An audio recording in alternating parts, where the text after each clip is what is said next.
자산은 정확하게 얘기하기는 좀 그런데 세 자릿수는 넘어요. 지금 자산 세 자릿수 되기 전에는 그냥 한 종목밖에 안 했고요. 그 실적 좋고 싼 주식을 사서 길게 보유하자. 그래서 저는 지금 매수하기에는 반도체 섹터 되게 좋게 보고 있고 나올 만한 악재는 저는 거의 다 나왔다고 생각하고 있어요. SK 하이닉스 매수하기에 정말 좋은 시점이에요. 1년 뒤면 30~40%는 먹을 수 있는 구간이라고 보고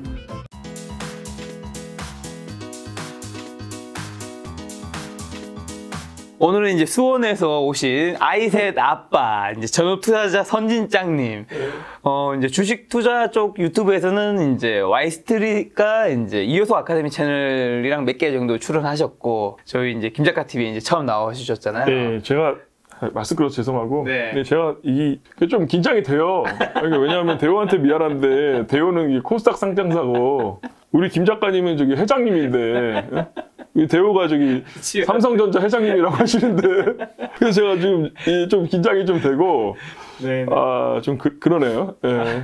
근데 제가 뭐 그런 이제 채널 관련해서 들으면 제일 기분 좋은 거는 제가 아는 슈퍼게임 분이 이 얘기를 저한테 해주시는 이제 김작가 TV가 옛날에는 성장주였는데 이제는 가치주가 된 것 같다. 그러니까 옛날에 성장기가 있었고 이제 그러니까요. 그 말 들으니까 진짜 열심히 해야 되겠다 뭐 그런 생각이 들긴 하더라고요.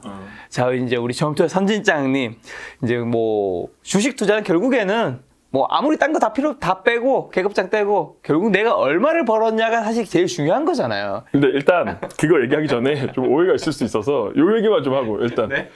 제가 요거 이제 여기 와서 이제 김 작가님이랑 잠깐 얘기를 했는데 이제 장이 너무 안 좋은데 그렇죠. 너네들 왜 이렇게 웃냐 이러실까봐 저는 이제 기관 투자자도 아니고 저도 그냥 일개 개미에 불과하고 그래서 그래도 뭐 계좌는 안 좋아도 즐겁게 주식 투자해야 된다고 생각해서 그렇죠. 그래서 그냥 웃으면서 할 거고 그다음 제가 오늘 얘기한 것들은 다 정답이 아니에요. 그러니까 이제 제 얘기 매우 잘 틀리고요. 네, 그래서 그 대신에 제가 여기까지 와서 뭐 시간 낭비하는 거 좀 그러니까 그렇죠. 제 얘기 그냥 솔직하게 하고 제가 잘 모르지만 제가 알고 있는 거는 그냥 다 얘기하고 가겠습니다. 그리고 그 사실 이제 저희 와이프가 여기 나오는 걸 반대했어요. 여기 나오는 걸 왜냐하면 왜? 여기 너무 유명해서 제가 뭐 출판이랑 유튜브 사업을 비난하는 건 절대 아니고 제가 그거 하는 사람도 아닌데 여기 나와서 이제 와이프 말로는 너 왜 여기 나와서 괜히 그러냐. 최근에 막 이런 거 있었잖아요. 그 뭐 전업 투자자 이거 살인 사건도 있고 막 그래서 그런 게 있었나요? 그런 게 그러니까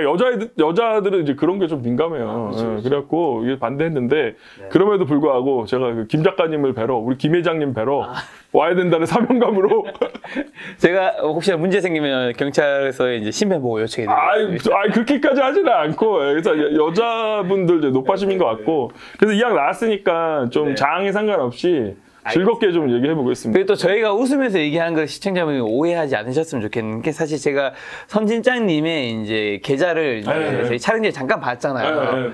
정말 완전 박살이 났더라고요. 박살 났어요. 최근에 사실 이런 장에서 박살 안 난 사람이 이상할 정도인 거잖아요, 사실은. 그리고 저는 이제 공격적인 투자자라 해지 같은 것도 잘 안 하고 그러니까 주식 100%에다가 장이 빠지면은 레버리지도 좀 쓰고 그런 투자자라 저는 많이 빠졌고 그러니까 저도 지금 심각하게 많이 빠진 상황이니까 똑같은 상황이에요. 저도 금액 보면서 이렇게 빠졌는데 괜찮으신 건가 싶을 정도로 했지만 어쨌든 저희가 방송을 또 너무 심각하게 말씀드리면 시청자분들도 듣기 힘드시니까 저희는 이제 웃으면서 또 이야기하도록 하겠습니다. 자, 우선 우리 선진장님 주식투자 자본금이랑 투자 기간, 수익률 좀 어느 정도 되는지 저희가 또 전체 자산은 뭐 여쭤보지 않을게요. 그거는 좀 신뢰할 수 있으니까 요거 앞에 3개 정도는 얘기할 수 있잖아요. 저는 이제 그 소위 말하는 개미가 망하는 모든 길을 밟아본 사람이에요. 그래서 다른 저는 슈퍼개미도 아니고 그냥 일반 투자자들보다 조금 나은 수준이라 생각하시면 되고 제가 깡통을 한 3번 정도 차봤거든요. 그러니까 깡통을 3번 차봤는데 그게 이제 뭐 다 일반 개미들이 망하는 수순을 다 밟아봤어요. 그러니까 2008, 9년에 그 이명박 그 대통령 4대강 테마 거기 때 테마주 투자를 했는데 그때 제가 바보같이 그 손학규 테마주를 사갖고 이제 거기서 또 한 반대 매매 당했고 그 다음에 그 전에도 제가 뭐 한 2000년 정확하게 기억 안 나요. 2000대 초반에도 코스닥 투자했다가 한번 또 반대 매매 맞고 그 다음에 2011년 이때 제가 원래 학원 강사 출신인데 저희 학원 옆에 저랑 그 동갑내기 학원 강사가 있었거든요. 근데 그 분이 소위 말하는 이제 그 작전주가 이제 입을 거쳐갖고 잘까지 오면은 거의 끝물이잖아요. 악마의 속성. 예, 예. 그래서 처음에는 그 사람이 얘기한 종목으로 푼돈을 먹다가 이 사람 얘기가 계속 맞으니까 제가 그때 8천만 원을 샀어요. 그 당시. 네, 그 당시에. 근데 2010년, 11년에 8천만 원이면 지금으로 치면 한 3, 4억 원 될 것 같거든요. 네네. 근데 그거를 상패를 맞았어요. 그래서 그거 상패를 맞고 제가 너무 이제 낙심이 컸고 이 3번이나 실패를 하니까 자존감도 되게 떨어지더라고요. 네네. 그래서 그때 그리고 그 실패를 마지막으로 이제 어머니한테 경제권을 뺏겼어요. 그래서 그때 용돈으로 한 50만 원 받았는데 제가 그때 이제 마지막으로 나 이 용돈 모은 걸로 한 번만 더 해보고 안 되면은 그냥 주식 접자. 이렇게 해서 그 250만 원을 모아서 용돈 아껴갖고 그래서 그 돈으로 이제 투자를 시작했고 그때 제가 세운 목표치가 3년 정도 투자를 해서 매해 30% 이상은 나야 내가 증액을 좀 해보자 이렇게 해서 그래서 2011년인가 10년인가 뭐 정확하게 연도는 기억 안 나는데 그때 250만 원으로 3년 투자를 해서 성과가 좋아서 그 4번째 되는 해에 그 제가 그때 중국 펀드 물린 게 있었거든요. 그래서 중국 펀드 2천만 원 판매해서 그렇게 해서 지금까지 왔고 자산은 정확하게 얘기하기는 좀 그런데 세 자릿수는 넘어요. 세 자리. 주식 투자금 세 자릿수는 넘어요. 500원 뭐 이런 거 아니고. 그건 아니고 그냥 일반적으로 얘기하는 세 자릿수는 넘어요. 수익률 보면 2011년 17%, 2012년 44%, 2013년에 98%였고 이제 자본금은 2011년 250만 원으로 시작을 하셨고 이제 4년 차에 중국 펀드 판매에서 2천만 원, 한마디로 2,500만 원이 이제 주식 투자에 들어간 정확하게 얘기하면 2,250만 원. 2,250만 원으로 이제 그 이후에 수익률을 엄청나게 보유하신. 자, 그러면 그 당시 이제 깡통 찰 때는 돌아보면 뭐가 좀 부족해서 3번의 깡통을 차셨던 것 같으세요? 그러니까 제가 그러니까 그 사람들 만나면 일반 투자자들 만나면 제일 많이 강조하는 게 주식 투자의 방향성이거든요. 근데 이제 저도 막 배우고 있는 스타일이라 그러니까 저는 이제 솔직히 말씀드리면 이거 막 너무 막 겸손 플레이다 뭐 이럴 수 있는데 그거 절대 아니고 솔직히 아직까지 막 운으로 벌었는지 실력으로 벌었는지 그것도 잘 모르겠어요, 저 지금. 모르겠고. 그래서 이제 원래 예전에는 2, 3년 전만 하더라도 제가 조언을 할 때 너 이거 왜 집중 투자 못하니? 너 이거 종목 목숨 걸고 공부해서 너 종목 찾아갖고 집중 투자하고 레버리지 좀 쓰고 그래서 자산 불려야 된다 이렇게 얘기를 했는데 근데 이 얘기가 적절치 않더라고요. 이게 왜냐하면 제가 경험을 좀 그래도 그나마 2, 3년 동안 사회 경험을 좀 쌓고 그다음 나이도 좀 들고 지금 이제 40대 후반이거든요. 좀 있으면 50인데 그 나이가 들다 보니까 아 이게 다 사람마다 사정이 있고 그다음 투자 철학도 다 다르고 견딜 수 있는 이 아픔의 크기도 다른 거잖아요. 손실의 크기도 다르고 그래서 요즘에는 후배들이나 지인들이나 만나면 가장 강조하는 게 투자의 방향성이에요. 그러니까 투자의 방향성이라는 게 뭐냐면 그 실적 좋고 싼 주식을 사서 길게 보유하자. 이런 거고. 근데 이 길게라는 거는 좀 어폐가 있는데 우리나라 시장에서는 한 1년 주기로 종목을 좀 교체를 해줘야 될 것 같거든요.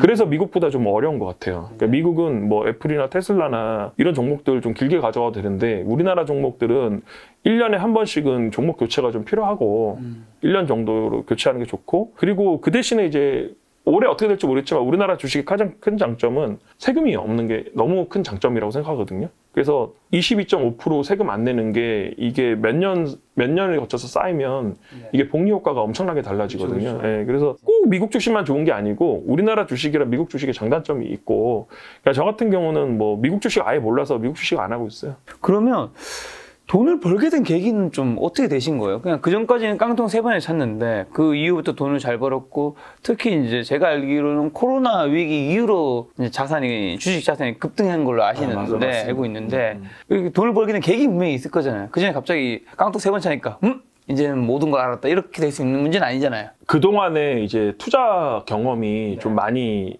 제가 약이 됐던 것 같아요. 그러니까. 그 2011년 그때 이제 마음가짐이 이제 실적 베이스로 좀 투자를 하자고 생각을 했고 상장 폐지 당하면서 그리고 저는 이제 지금의 집중 투자 스타일이 김 작가님한테도 얘기했지만 김 작가 출연하신 분들 중에서는 제가 그 이채철 대표님이라는 분이랑 투자 스타일이 제일 비슷하거든요. 두 분은 서로 친분관계 없어요? 친분관계 없어요. 그냥 스타일이 비슷하다. 스타일이 비슷해요. 그러니까 저는 그냥 초집중 투자 스타일이에요. 그냥 지금 자산 세 자릿수 되기 전에는 그냥 한 종목밖에 안 했고요. 한 종목? 2011년 그때부터도 한 종목밖에 안 했어요. 그래서 그냥 한 종목씩 투자를 했고 근데 한 종목을 투자를 하다 보니까 종목 선정이 되게 까다로웠거든요. 그러니까 저는 포워드 퍼로 5배 이상인 종목은 아예 종목을 사질 않아요. 네, 그래서 제가 이게 출연해도 제가 이게 별 할 말이 없을 것 같다는 이유 때문에 또 출연 안 하기를 고려한 것도 있었거든요. 그러니까 왜냐하면은 여기에 와서 제가 뭐 네이버 카카오 얘기할 깜냥도 안 되고 네이버 카카오 같은 거는 제 투자 대상이 아예 아니에요. 그러니까 회사가 좋은 거 나쁜 걸 떠나서 그러니까 제가 이제 종목을 되게 엄격하게 선정하고 거기다가 어떨 때는 레버러지를 싣는 경우도 있고 그러다 보니까 그 밸류에이션을 되게 중요시 여기고 근데 여기서 말하는 밸류에이션은 그 네이버에 나오는 그게 나오는 북밸류 밸류에이션이 아니고 숨겨진 밸류에이션을 얘기하는 거예요. 그러니까 내년 실적을 예상을 해서 그 실적을 땡겨오는 거를 얘기를 하거든요. 네, 그래서 제가 베팅을 할 때 주식 투자 금액을 할 때 제가 손해볼 수 있는 룸이 한 마이너스 10%? 그 다음에 올라갈 수 있는 룸이 한 100% 보이면은 집중 투자를 해요. 네, 그래서 그게 예전에 말씀드렸던 게 이제 와이스트릿에서 SBS를 말씀드린 거고. 그거는 뭐 많이 말씀드렸으니까 그 짧게만 얘기하면 그때 이제 컨센서스가 이제 30억이었어요. 영업이익이 30억이었는데 제가 아무리 생각을 해도 이거는 뭐 150억 이상은 나올 거라고 생각을 했거든요. 자, SBS 언제쯤 투자했던 거죠? 21년 3월이네요. 네, 2021년 3월에 SBS를. 그럼 요 얘기를 좀 길게 좀 해보겠습니다. 제가. 그러니까 이제 저는 이제 주식 투자를 할 때, 그러니까 뭐 베팅이라고 표현을 하거든요. 저는. 그러니까 그 손해볼 룸이랑 그 다음에 내가 벌 수 있는 룸을 생각을 해서 내가 이 베팅에 실패를 해도 내가 크게 다치지 않으면은 저는 그때 이제 제 재산을 투입을 하거든요.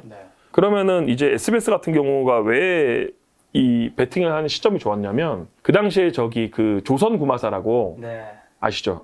조선구마사라고 그 드라마가 지금 중국풍 드라마로 찍히는 바람에 그 드라마가 이제 중간에 방영을 금지가 되고 그 시청자들의 이제 원성을 쌓고 방영 금지하게 되고 그때 그 증권사에서 추정한 그 방영 손익이 지금 한 200억에서 한 250억 정도 됐거든요. 그러니까 요거는 이제 정확한 수치는 이건 아니고 뭐 대충 맞을 거예요.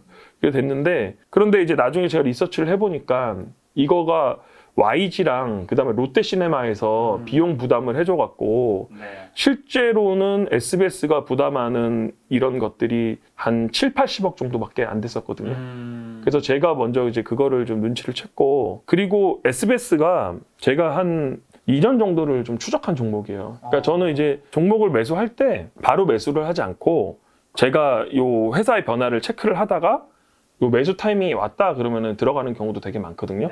근데 이제 종목이 제일 좋은 거는 이 사람들의 관심에서 멀어지고 그다음 사람들이 이 회사에 대한 선입견이 가득 찰 때가 매수하기 되게 좋은 시점이에요.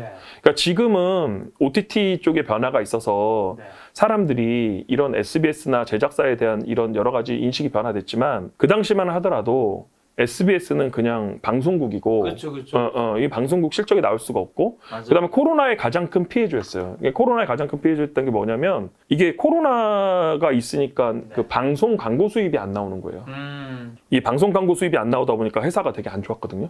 그래서 이제 기존에는 사람들이 그 방송국이 어떻게 했냐면 KBS, MBC, SBS 이 사람들이 드라마를 엄청 찍어갖고 드라마로 경쟁을 했었어요. 했는데 코로나를 겪으면서 이게 드라마에 돈이 너무 많이 드니까 너무 많이 예능으로 넘어갔죠. 네, 맞아요. 드라마에 너무 돈이 많이 드니까 드라마를 줄이고 예능을 했는데 오히려 시청률이 안 빠진 거예요. 그러니까 시청률도 안 빠지고 예능을 하다 보니까 비용이 되게 줄어들게 됐어요. 그래서 요 SBS가 이제 비용 통제에 성공을 한 거예요.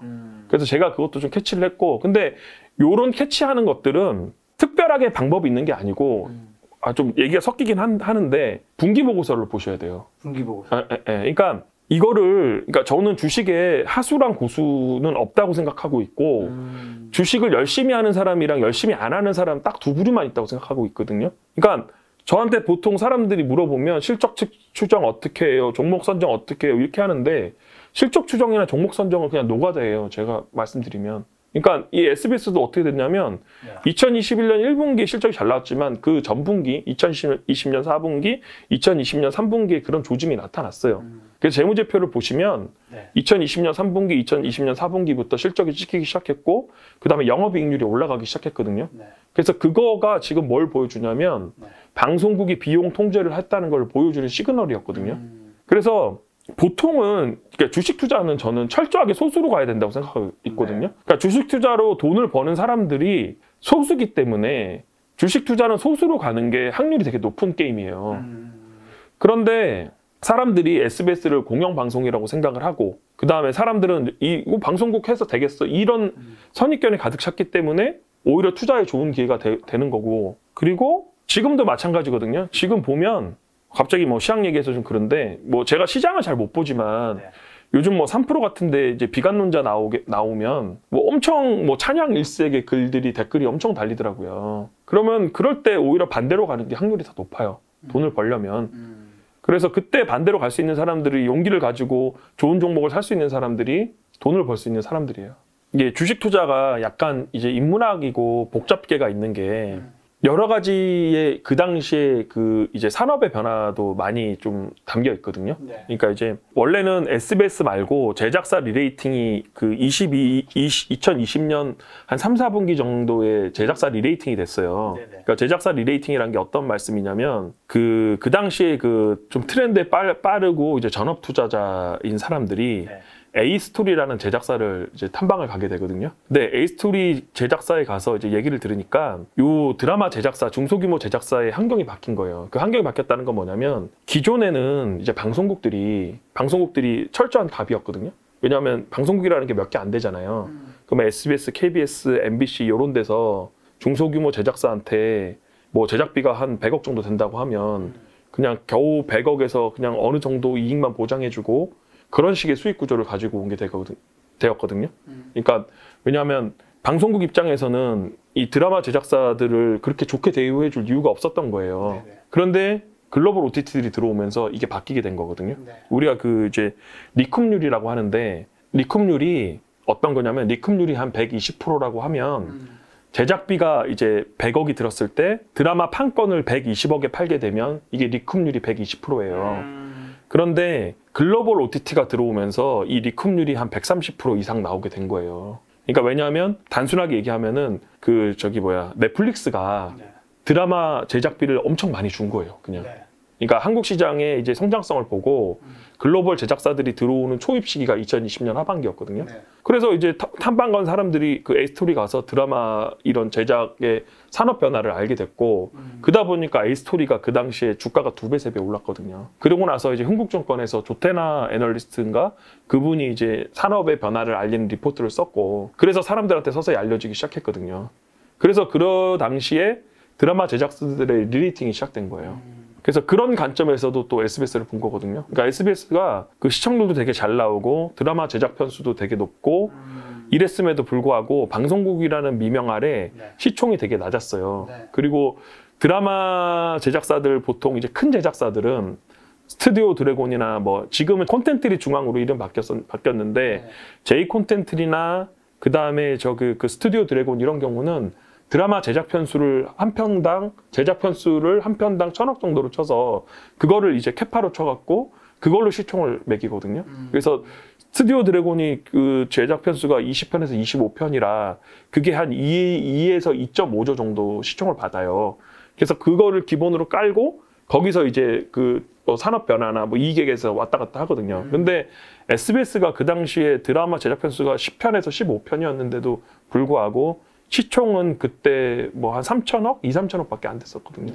그래서 잠재력도 되게 높다고 생각했고 이런 잠재력들이 실적이 나오게 되니까 이제 폭발하게 된 거죠. 그리고 그 당시에 또 이제 좋았던 게 뭐냐면 항상 회사를 볼 때 본업에다 플러스 알파 붙은 게 되게 좋거든요. 근데 유튜브 수익이 굉장히 좋았어요.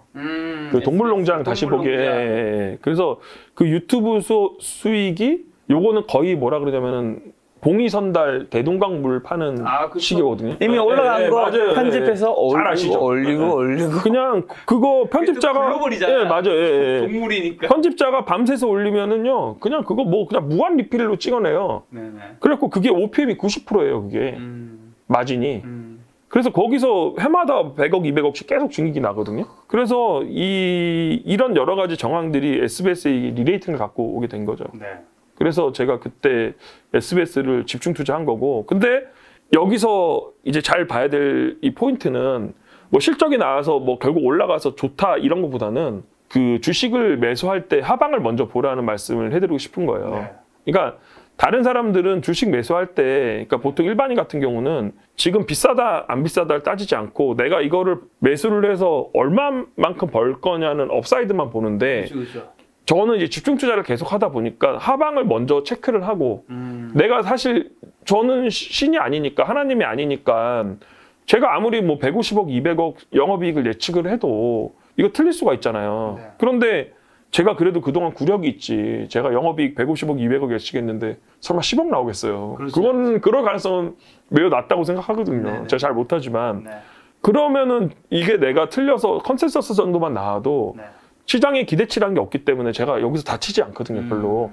제가 손해볼 거는 뭐 거래세나 거래 비용 정도 아닐까요? 네네. 예, 그래서 그런 경우가 되면은 이제 집중 투자를 할 수 있는 거죠. 자, 여기서 그럼 중요한 질문을 두 가지 드려야 되는 게, 첫 번째는 우선 SBS 가격대가 어느 정도에 사셨고 이미 없는 종목이니까 어느 정도 가격대 파셨죠? 한번 확인하고 얘기해 주시면. 제가 그때 네. 매수는 2만 원에서 2만 2천 원 사이에 했던 것 같고요. 네. 그때가 아마 그 조선구마사 나오면서 빠졌을 때 한 2만 원에서 한 2만 2천 원 정도 했고, 네. 그리고 매도는 5만 5천 원에서 6만 원 사이 했는데 이제 잘 팔게 됐는데, 네.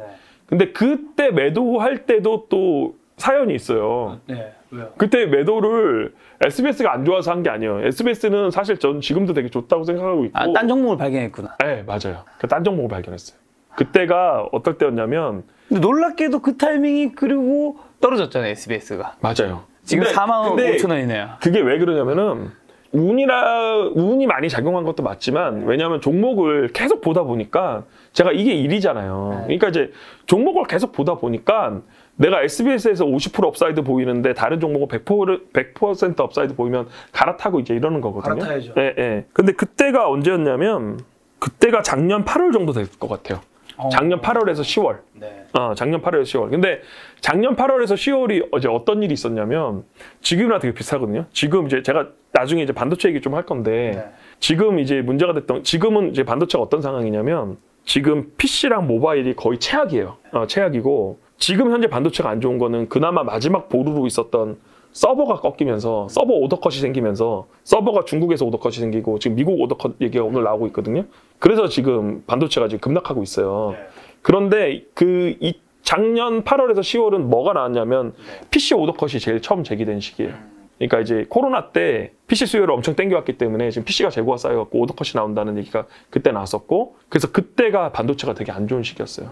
그래서 반도체 주식이 되게 안 좋았는데 그때 제가 그 심텍, PCB 하는 업체 있잖아요. PCB 만드는 업체 심텍을 시총 8천억대 정도에 매수를 했는데 요것도 제가 아는 종목들은 제가 다 알람을 걸어놓거든요. 그러니까 알람을 걸어놓고 적정 시총이 오면은 이제 매수 시그널을 넣어요. 근데 그때 제가 그 시총 8천억 정도의 매수 시그널을 넣고 제가 생각하는 영업이익은 한 2천억 정도 됐었거든요. 그래서 이제 뭐 영업 PER로 지금 P5R이라고 하거든요. 그러니까 PER은 이제 단기 순이익으로 하는 거고 영업이익으로 하는 거는 P5R이라고 하는데 이 회사는 이제 부채가 좀 많으니까 이제 P5R로 보는 게 맞다고 생각해서 이제 P5R 레벨 정도 왔었고, 그래서 이제 그때 제가 이제 그때부터 매수를 하게 됐고, SBS 심택으로 갈아탄 거고. 예, 매수하게 됐고, 그리고 이제 그때 다행히 또 좋았던 게 실적이 되게 좋았는데 실적이 묻혔어요.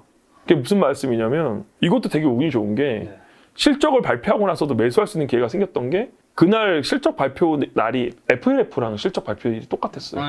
그러니까 FNF가 실적이 되게 잘 나오고 그 다음에 실적이 나오다 보니까 묻혀버린 거예요. 그래서 제가 시가 내려도 엄청 사고, 그래서 이것도 제가 2만 원 초반에 사서 한 3만 원 후반에 되게 단기로 먹었던 것 같아요.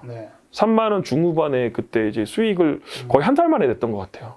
그래서 그때 냈었고, 그리고 이것도 살 수 있었던 게 제가 이제 계속 말씀드리지만 종목을 그때만 보는 게 아니고 계속 한 1, 2년 추적하다가 이제 매수를 하는 거거든요. 사실 제가 심텍이라는 종목을 알게 된 거는 2020년 4월이에요. 2020년 4월에 이 회사가 시총 2천억이었는데 유중을 1,000억을 해버려요. 근데 유중을 1,000억을 해버리면 이거 난리 났잖아요. 시총 절반을 한 거예요. 희석 물량이 엄청나잖아요. 주주들한테 엄청 손해잖아요. 근데 그때 뭐 했냐면 유중을 1,000억을 하면서 그때 가이던스로 900억을 제시한 거예요. 영업이익을. 우리 지금 업황이 너무 좋아서 우리 공장 증설할 거야.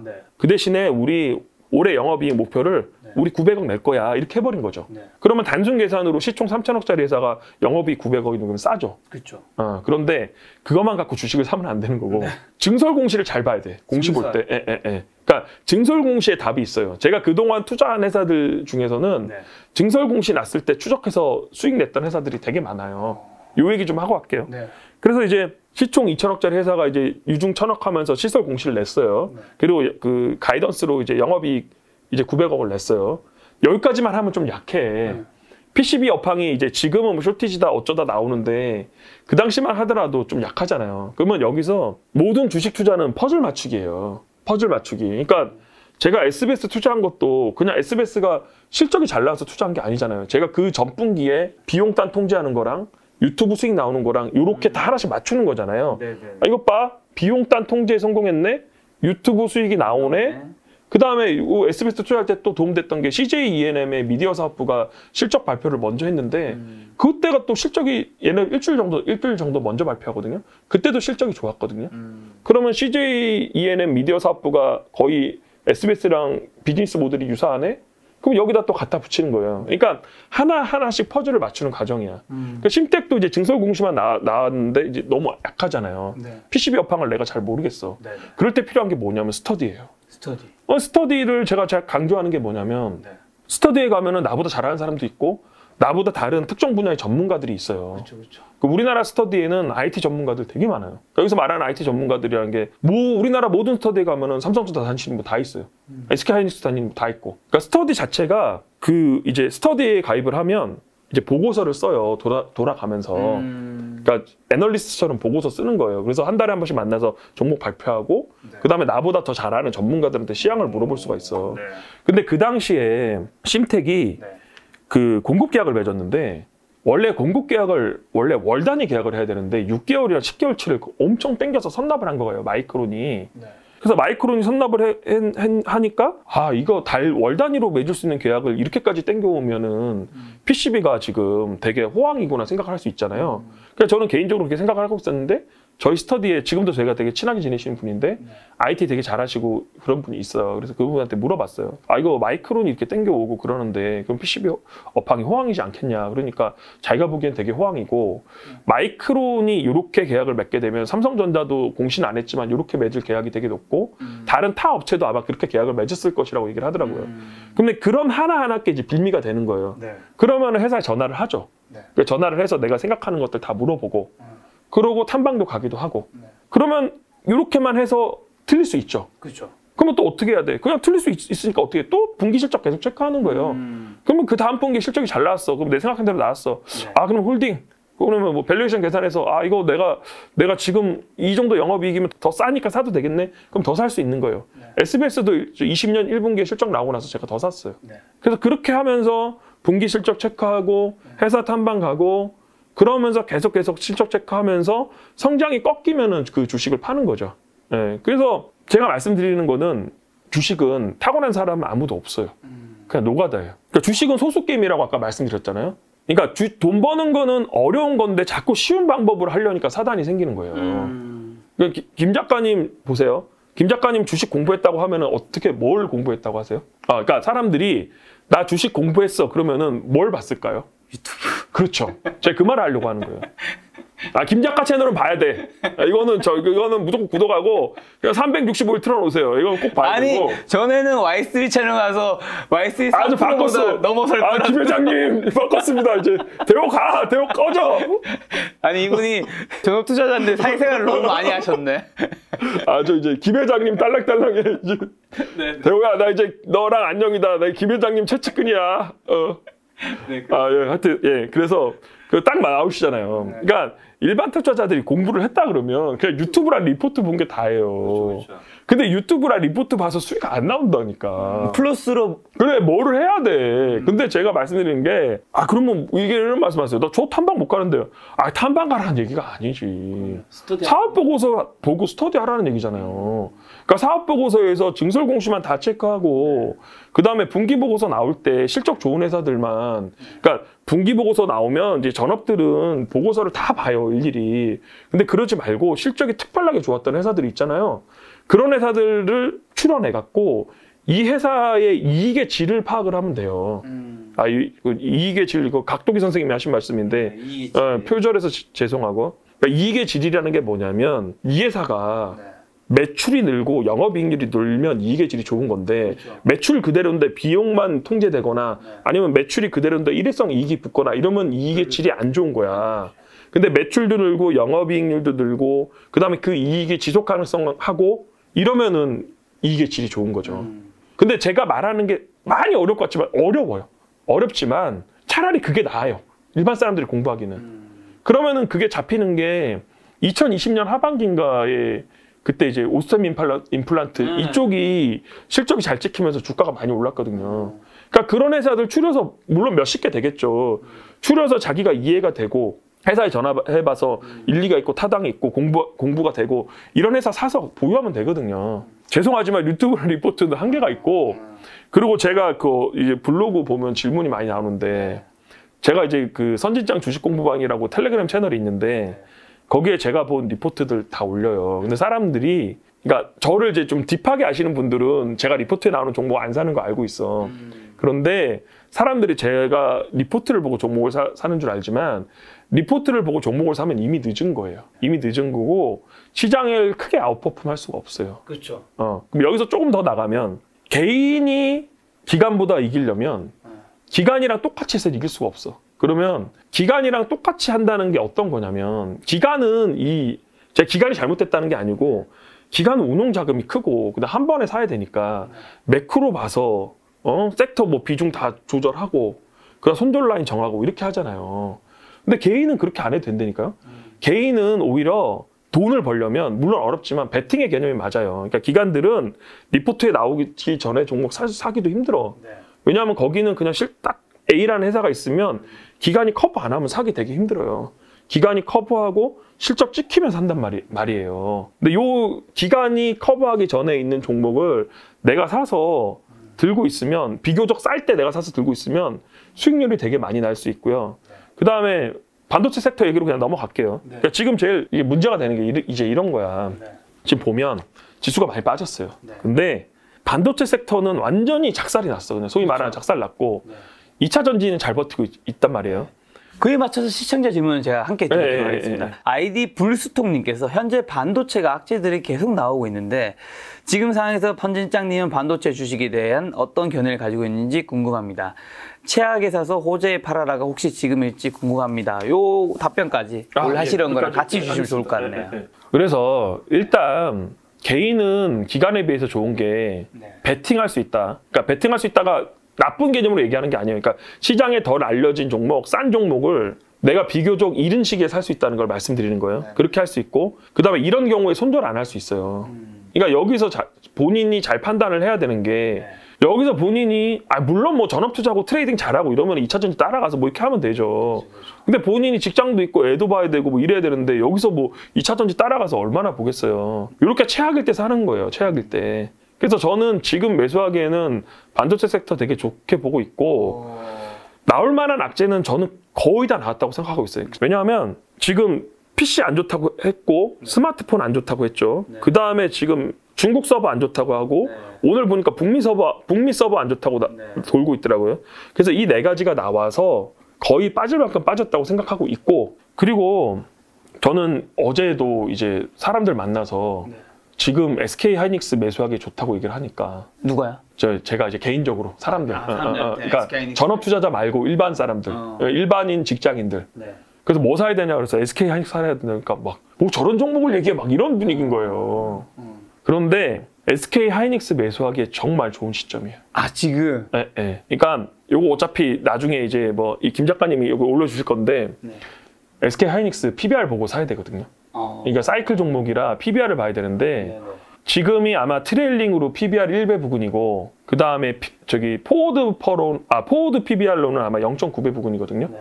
역사적으로는 하락 사이클 때 그 경제 위기만 아니면 0.9배 정도가 바닥이었고, 그 다음에 상승 사이클 때는 PBR 1.5배에서 2배까지도 갔거든요.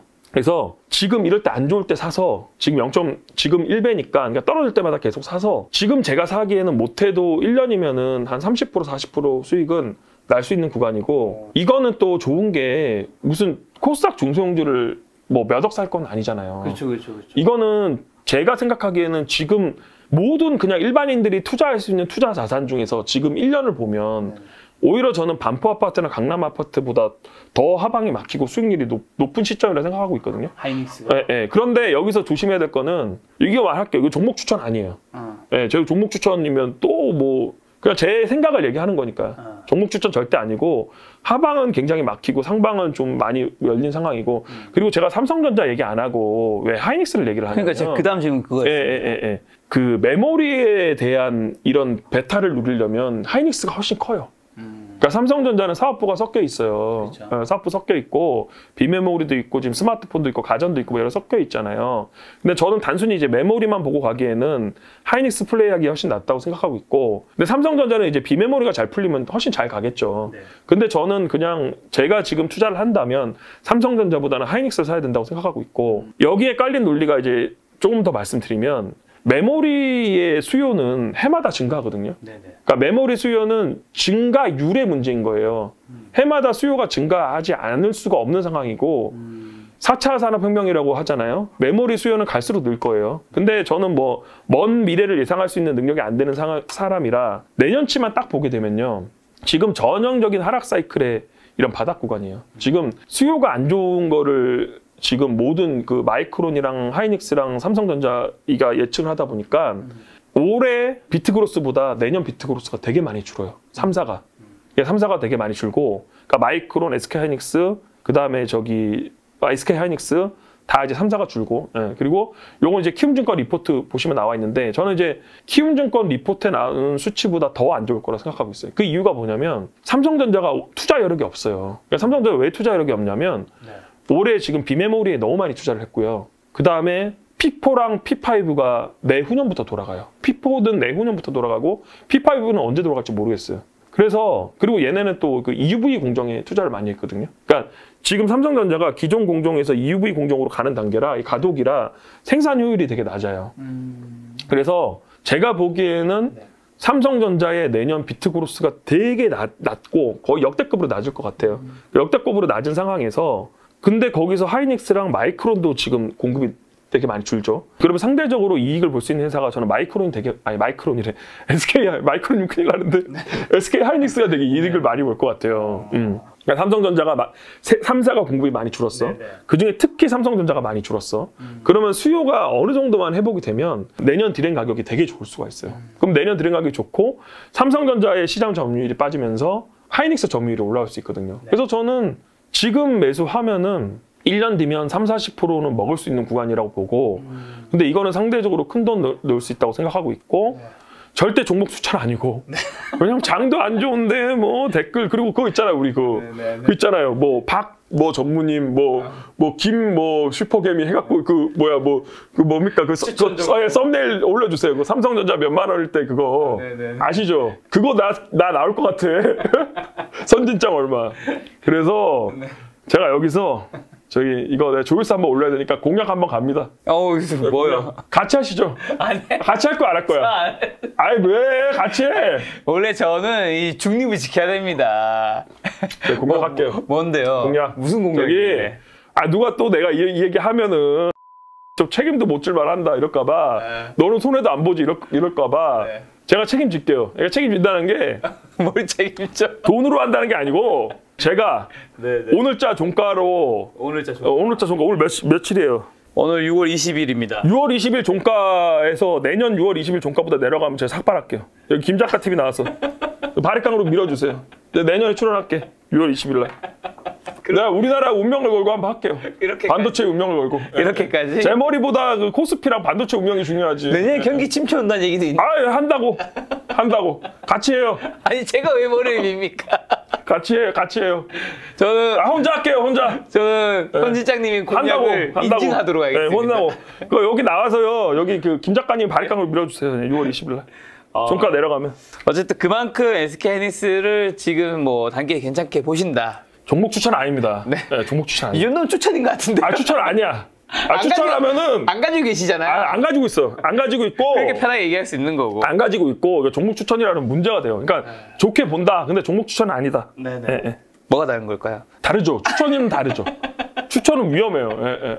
그리고 저기 제가 한 말에 책임졌습니다. 저 진짜로. 알겠습니다. 이 정도까지 했으면 제가 한 말에 책임집니다. 2023년 6월 21일에 뵙도록 하겠습니다. 저기 안 되면 이민 갈 수도 있습니다. 자, 근데 아까 전에 SBS에서 한가 궁금한 게, 이제 선진장님께서는 위가 이제 한 뭐 100% 열려 있고, 밑이 한 10% 정도로 막혀 있으면 이제 그때 들어가서 이제 한다고 하셨잖아요. 네. 그럼 SBS에서는 바닥은 뭘로 확인하신 거예요? 바닥은 어떻게 확인한 거냐면, 그 당시에 이제 그 2019년 3분기부터 이 SBS라는 회사가 영업이익이 잘 나오기 시작했는데, 29년 3분기, 4분기 영업이익 정도는 제가 유지할 수 있다고 생각을 했고요. 그런데 사람들이 이제 2019년 3, 4분기 영업이익을 유지 못한다고 생각했던 거는 조선구마사로 270억을 까먹을 거라고 생각했기 때문이거든요. 250억? 250억 정도 되겠다. 200억에서 250 살 거예요. 이거는 좀 정확한 숫자가 아니라 틀릴 수 있어요. 그러면 여기서는 베팅을 할 수 있는 구간인데 여기서 하나 더 생각했던 게 아까 말하는 OTT 산업의 변화예요. 그러니까 지금 중소형 제작사들이 다 이미 슈팅이 나서 2배 이상으로 올라간 구간이었거든요. 그런데 SBS가 실적이 잘 나오면 저는 그 산업의 변화에 트렌드에 실을 수 있을 거라고 생각을 한 거예요. 그래서 제가 생각하기에 맞은 거죠. 그러니까 SBS가 실적이 잘 나오니까 시장의 주목을 받기 시작했고 얘네도 제작사 갖고 있네? 이렇게 된 거죠. 원래 제작사를 갖고 있었지만 이 제작사가 더 주목을 받기 시작한 거죠. 자, 뭐 또 그 밖에 발견한 종목 중에서 THN, 요거는 뭐 어떻게 발굴했던 사례인가요? 요거는 제가 또 역발상 투자 되게 좋아하거든요. 아, 역발상. 그러니까 SBS도 시장에 관심이 없는 종목이었고 그다음에 이건 또 스터디에서 제가 발표했을 때도 반응이 별로 안 좋았어요. 저 형 왜 저런 거 들고 와서 방송국 얘기하지 막 이런 분위기였거든요.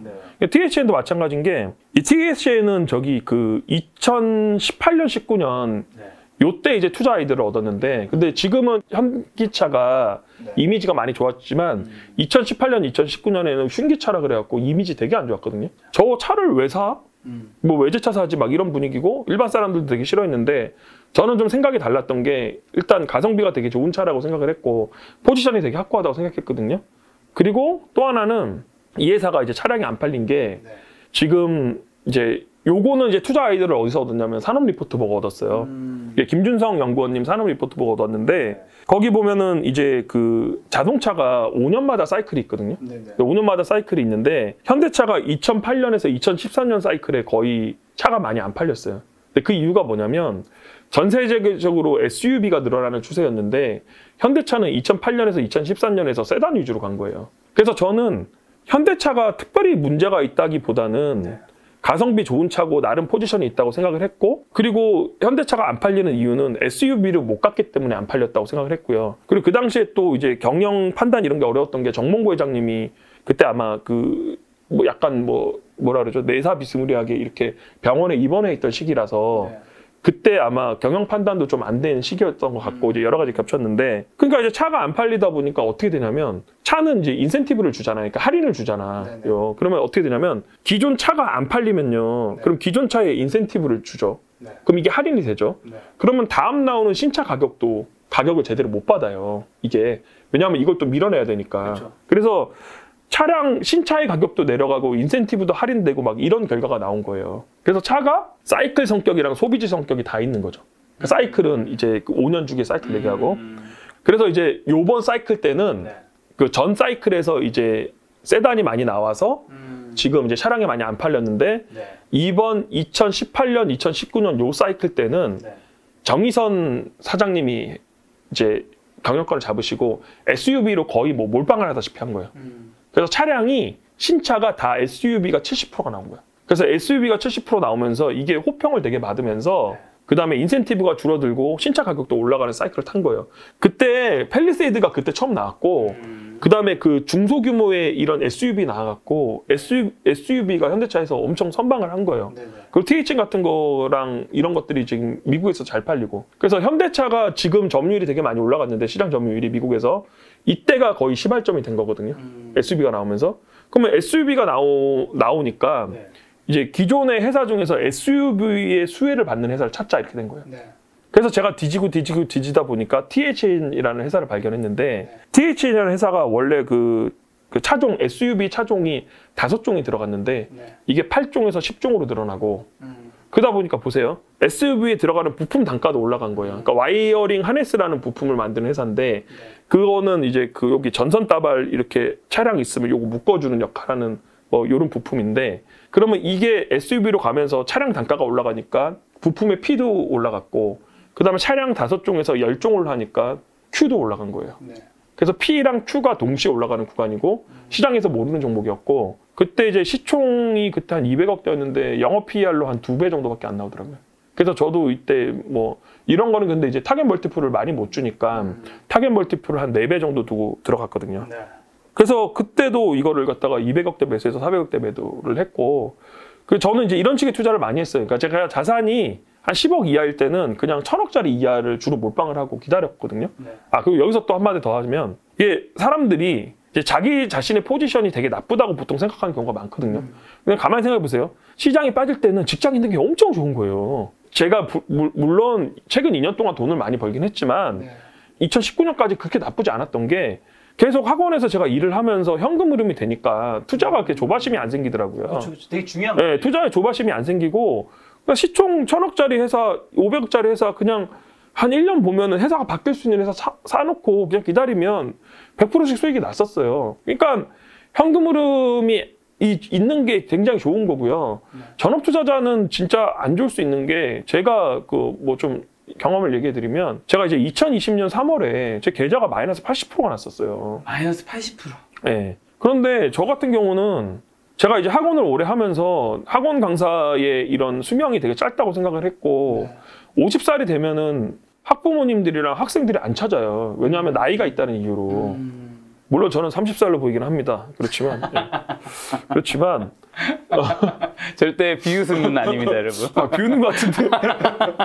아니, 이 타임 뭔가 웃어는 드려야 될 것 같아서. 네, 알겠습니다. 아, 잘하시네. 역시 우리 김 회장님. 예, 그런데 이제 제가 그래서 50살부터는 전업 투자를 하려고 준비를 하고 있었어요. 아니, 뭐 많이 남았네요. 지금 이제 한 30년 남았겠네. 감사합니다. 20살이 됐구나. 예, 예. 그 준비를 하고 있었고 그런데 그런 순간이 어느 순간 되게 빨리 찾아온 거예요. 근데 20년 3월에 제가 제 가지고 있는 돈에 마이너스 80% 맞았고 전세 2, 3억이었는데 그 전세담보 대출 받은 것도 주식 계좌 있었고 그리고 제가 코로나 때문에 학원이 안 됐었거든요. 문을 닫아갖고 현금이 끊긴 거예요. 그래서 제가 그때 애들 자는 거 보고 울었다니까요. 제가 밤에 애들 3명 자는 거 보고 울고 가상이니까. 그거를 마이너스 80%에 그거를 팔아갖고 생활비로 썼다니까 주식을. 팔았다. 아니 일부를 파는 거 다 판 게 아니고 생활비만. 그걸 다 팔았으면 지금의 제가 없었겠죠. 주식 안 판 걸 제일 잘했다고 생각했으니까. 근데 어떻게 여기 먹고 살아야 되는데 주식밖에 돈이 없는데 그 주식 팔아갖고 몇백씩 팔아갖고 생활비 쓰고 근데 눈물 나는 거예요 이게. 아니, 그러니까 1000만 원 팔면은 마이너스 80%니까 200 남는 거예요. 그렇죠. 그렇게 힘들었었어요 그때는. 코로나 폭락하고 왔는데 마이너스 80%인 상태에서 그러면 만약에 뭐 자산이 내가 뭐 10억이 있었다면 예시입니다 여러분. 2억이 된 거잖아요. 그래요, 2억 가지고 다시 엄청 세 자리까지 불린 거잖아요. 그렇긴 하죠. 어떻게 힘든 거예요? 그냥 하던 대로 했어요. 그러니까 코로나 때는 제가 많이 말씀드렸는데 코로나 때는 제가 그때 이제 마이너스 80%를 맞고 제가 가지고 있는 종목이 되게 늦게 올랐어요. 제가 가지고 있는 종목이 남들 종보다 늦게 올랐거든요. 그래서 제가 본전 회복한 것도 되게 늦었는데 근데 제가 운이라고 생각하는 게 제가 가지고 있는 종목 하나가 테마를 탔어요. 비중 1위가. 비중 1위가 테마를 타갖고. 그게 우주 테마 아니었나요? 네, 우주 테마예요. 그렇죠. 우주 테마를 타갖고 그게 올라오는 바람에 그때도 집중 투자하니까 제가 종목이 3개밖에 안 됐었는데 비중 1위가 거의 70% 됐고 비중 2, 3위가 뭐 한 20, 30%밖에 안 됐었거든요. 근데 그게 BEP 이상 올라오니까 나머지를 손절을 해도 제가 본전을 찾은 거예요 그때. 그냥 운이 좋은 거죠. 그래서 제가 계속 말씀드린 거예요. 운인지 실력인지 모르겠다. 그럼 뭐 그 YST 채널에서 얘기하셔서 저도 얘기할 수 있는 건데 작년 1월부터 6월까지 지금 올해는 엄청나게 마이너스는 아셨지만 작년 1월부터 6월까지 상반기 수익이 이대호 기자님이 거짓말하실 분이 아니기 때문에 60억이었다고. 그럼 계좌 보여줬죠. 근데 그것도 다 보여준 게 아니에요. 그 계좌의 일부만 보여준 거예요. 야, 어떻게 60억을. 하여튼 뭐 그때 이후로 계좌 공개를 안 하니까 그렇게 생각하시면 되고 하여튼 그래서 그 하반기도 좋았어요. 예, 좋았고. 하반기도 좋았고. 그래서 돈 얘기하는 거는 좀 제가 적절하지 않아서 요거 썸네일 하지 말아주세요. 예. 상반기 수익 60억 이런 거 하지 말아주세요. 기똥차게 그거 해주세요. 기똥차게 눈치 그 대신 그거 해주세요. 그 SK 하이닉스 삭발 공약 뭐 이런 거 해주세요. 차라리. 썸네일에 이거 하지 마세요. 지금 이제 그 장으로 좀 돌아와서 지금 오늘 날짜 기준으로 코스피가 이제 2,370, 2,400이 붕괴됐단 말이죠. 네. 지금 현재 상황에서 좀 어떻게 보시는지 제가 궁금합니다. 많은 분들 이제 거의 약간 패닉이 오고 있어요. 네, 제가 말씀드릴게요. 진짜. 그러니까 이제 보통 이제 이런 상황 정도 되면은 되게 비관론자가 되게 호응을 받고 맞아요. 그 다음에 사람들이 그 매크로에 대해 관심이 없어요. 그러니까 최근에 김 작가 채널 보니까 대부분 다 매크로 얘기하시더라고요. 그러니까 매크로 보는 게 이제 잘못됐다는 건 아니고요. 일단 제가 보는 시장 관점을 얘기할게요. 그러니까 시장을 이제 보통 이제 많이 볼 때 차트랑 PBR로 많이 얘기를 하세요, 보통. 그렇죠. 아니, 물론 뭐 현상적인 거는 뭐 우크라이나랑 뭐 러시아 전쟁이 끝나야 되고 뭐 중국 봉쇄 뭐 풀려야 되고 물가. 뭐 어쩌고 저쩌고 뭐 물가가 어쩌고 연준이 어쩌고 이런 얘기를 하는데 그냥 이제 딱 그냥 시장의 바닥을 논할 때는 그냥 차트랑 PBR밖에 없거든요. 그러면 저는 오히려 차트랑 PBR 다 틀린데 오히려 더 PBR이 맞다고 생각해요, 저는. 그나마. 그래서 지금 아마 코스피 PBR 뭐 한 0.89배? 9배 정도 될 거예요, 아마.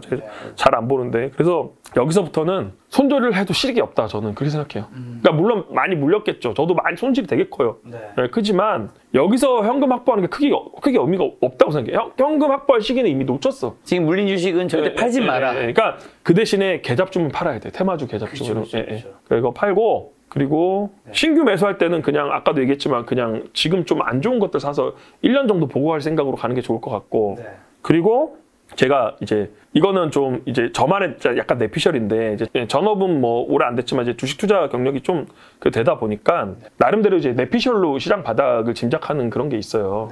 그게 이제 다수의 반응 그다음 뭐 인간 지표라고 하죠. 그런 걸 많이 보거든요. 그래서 제가 3% 그러니까 누굴 비난하는 건 아니고 3% 비관론자가 나왔을 때 댓글을 보니까 거의 뭐 한 90% 이상이 뭐 찬양 일색이더라고. 그래서 그런 댓글과 그다음에 최근에 반대 매매 물량 나오는 걸로 봐서는 이건 근데 거의 틀렸다고 생각하세요. 저는 이번 주 정도는 그냥 단기 바닥 정도는 확인할 가능성이 높다고 생각해요. 뭐 틀리니까 이거는 뭐. 이번 주가 어쨌든 단기 바닥.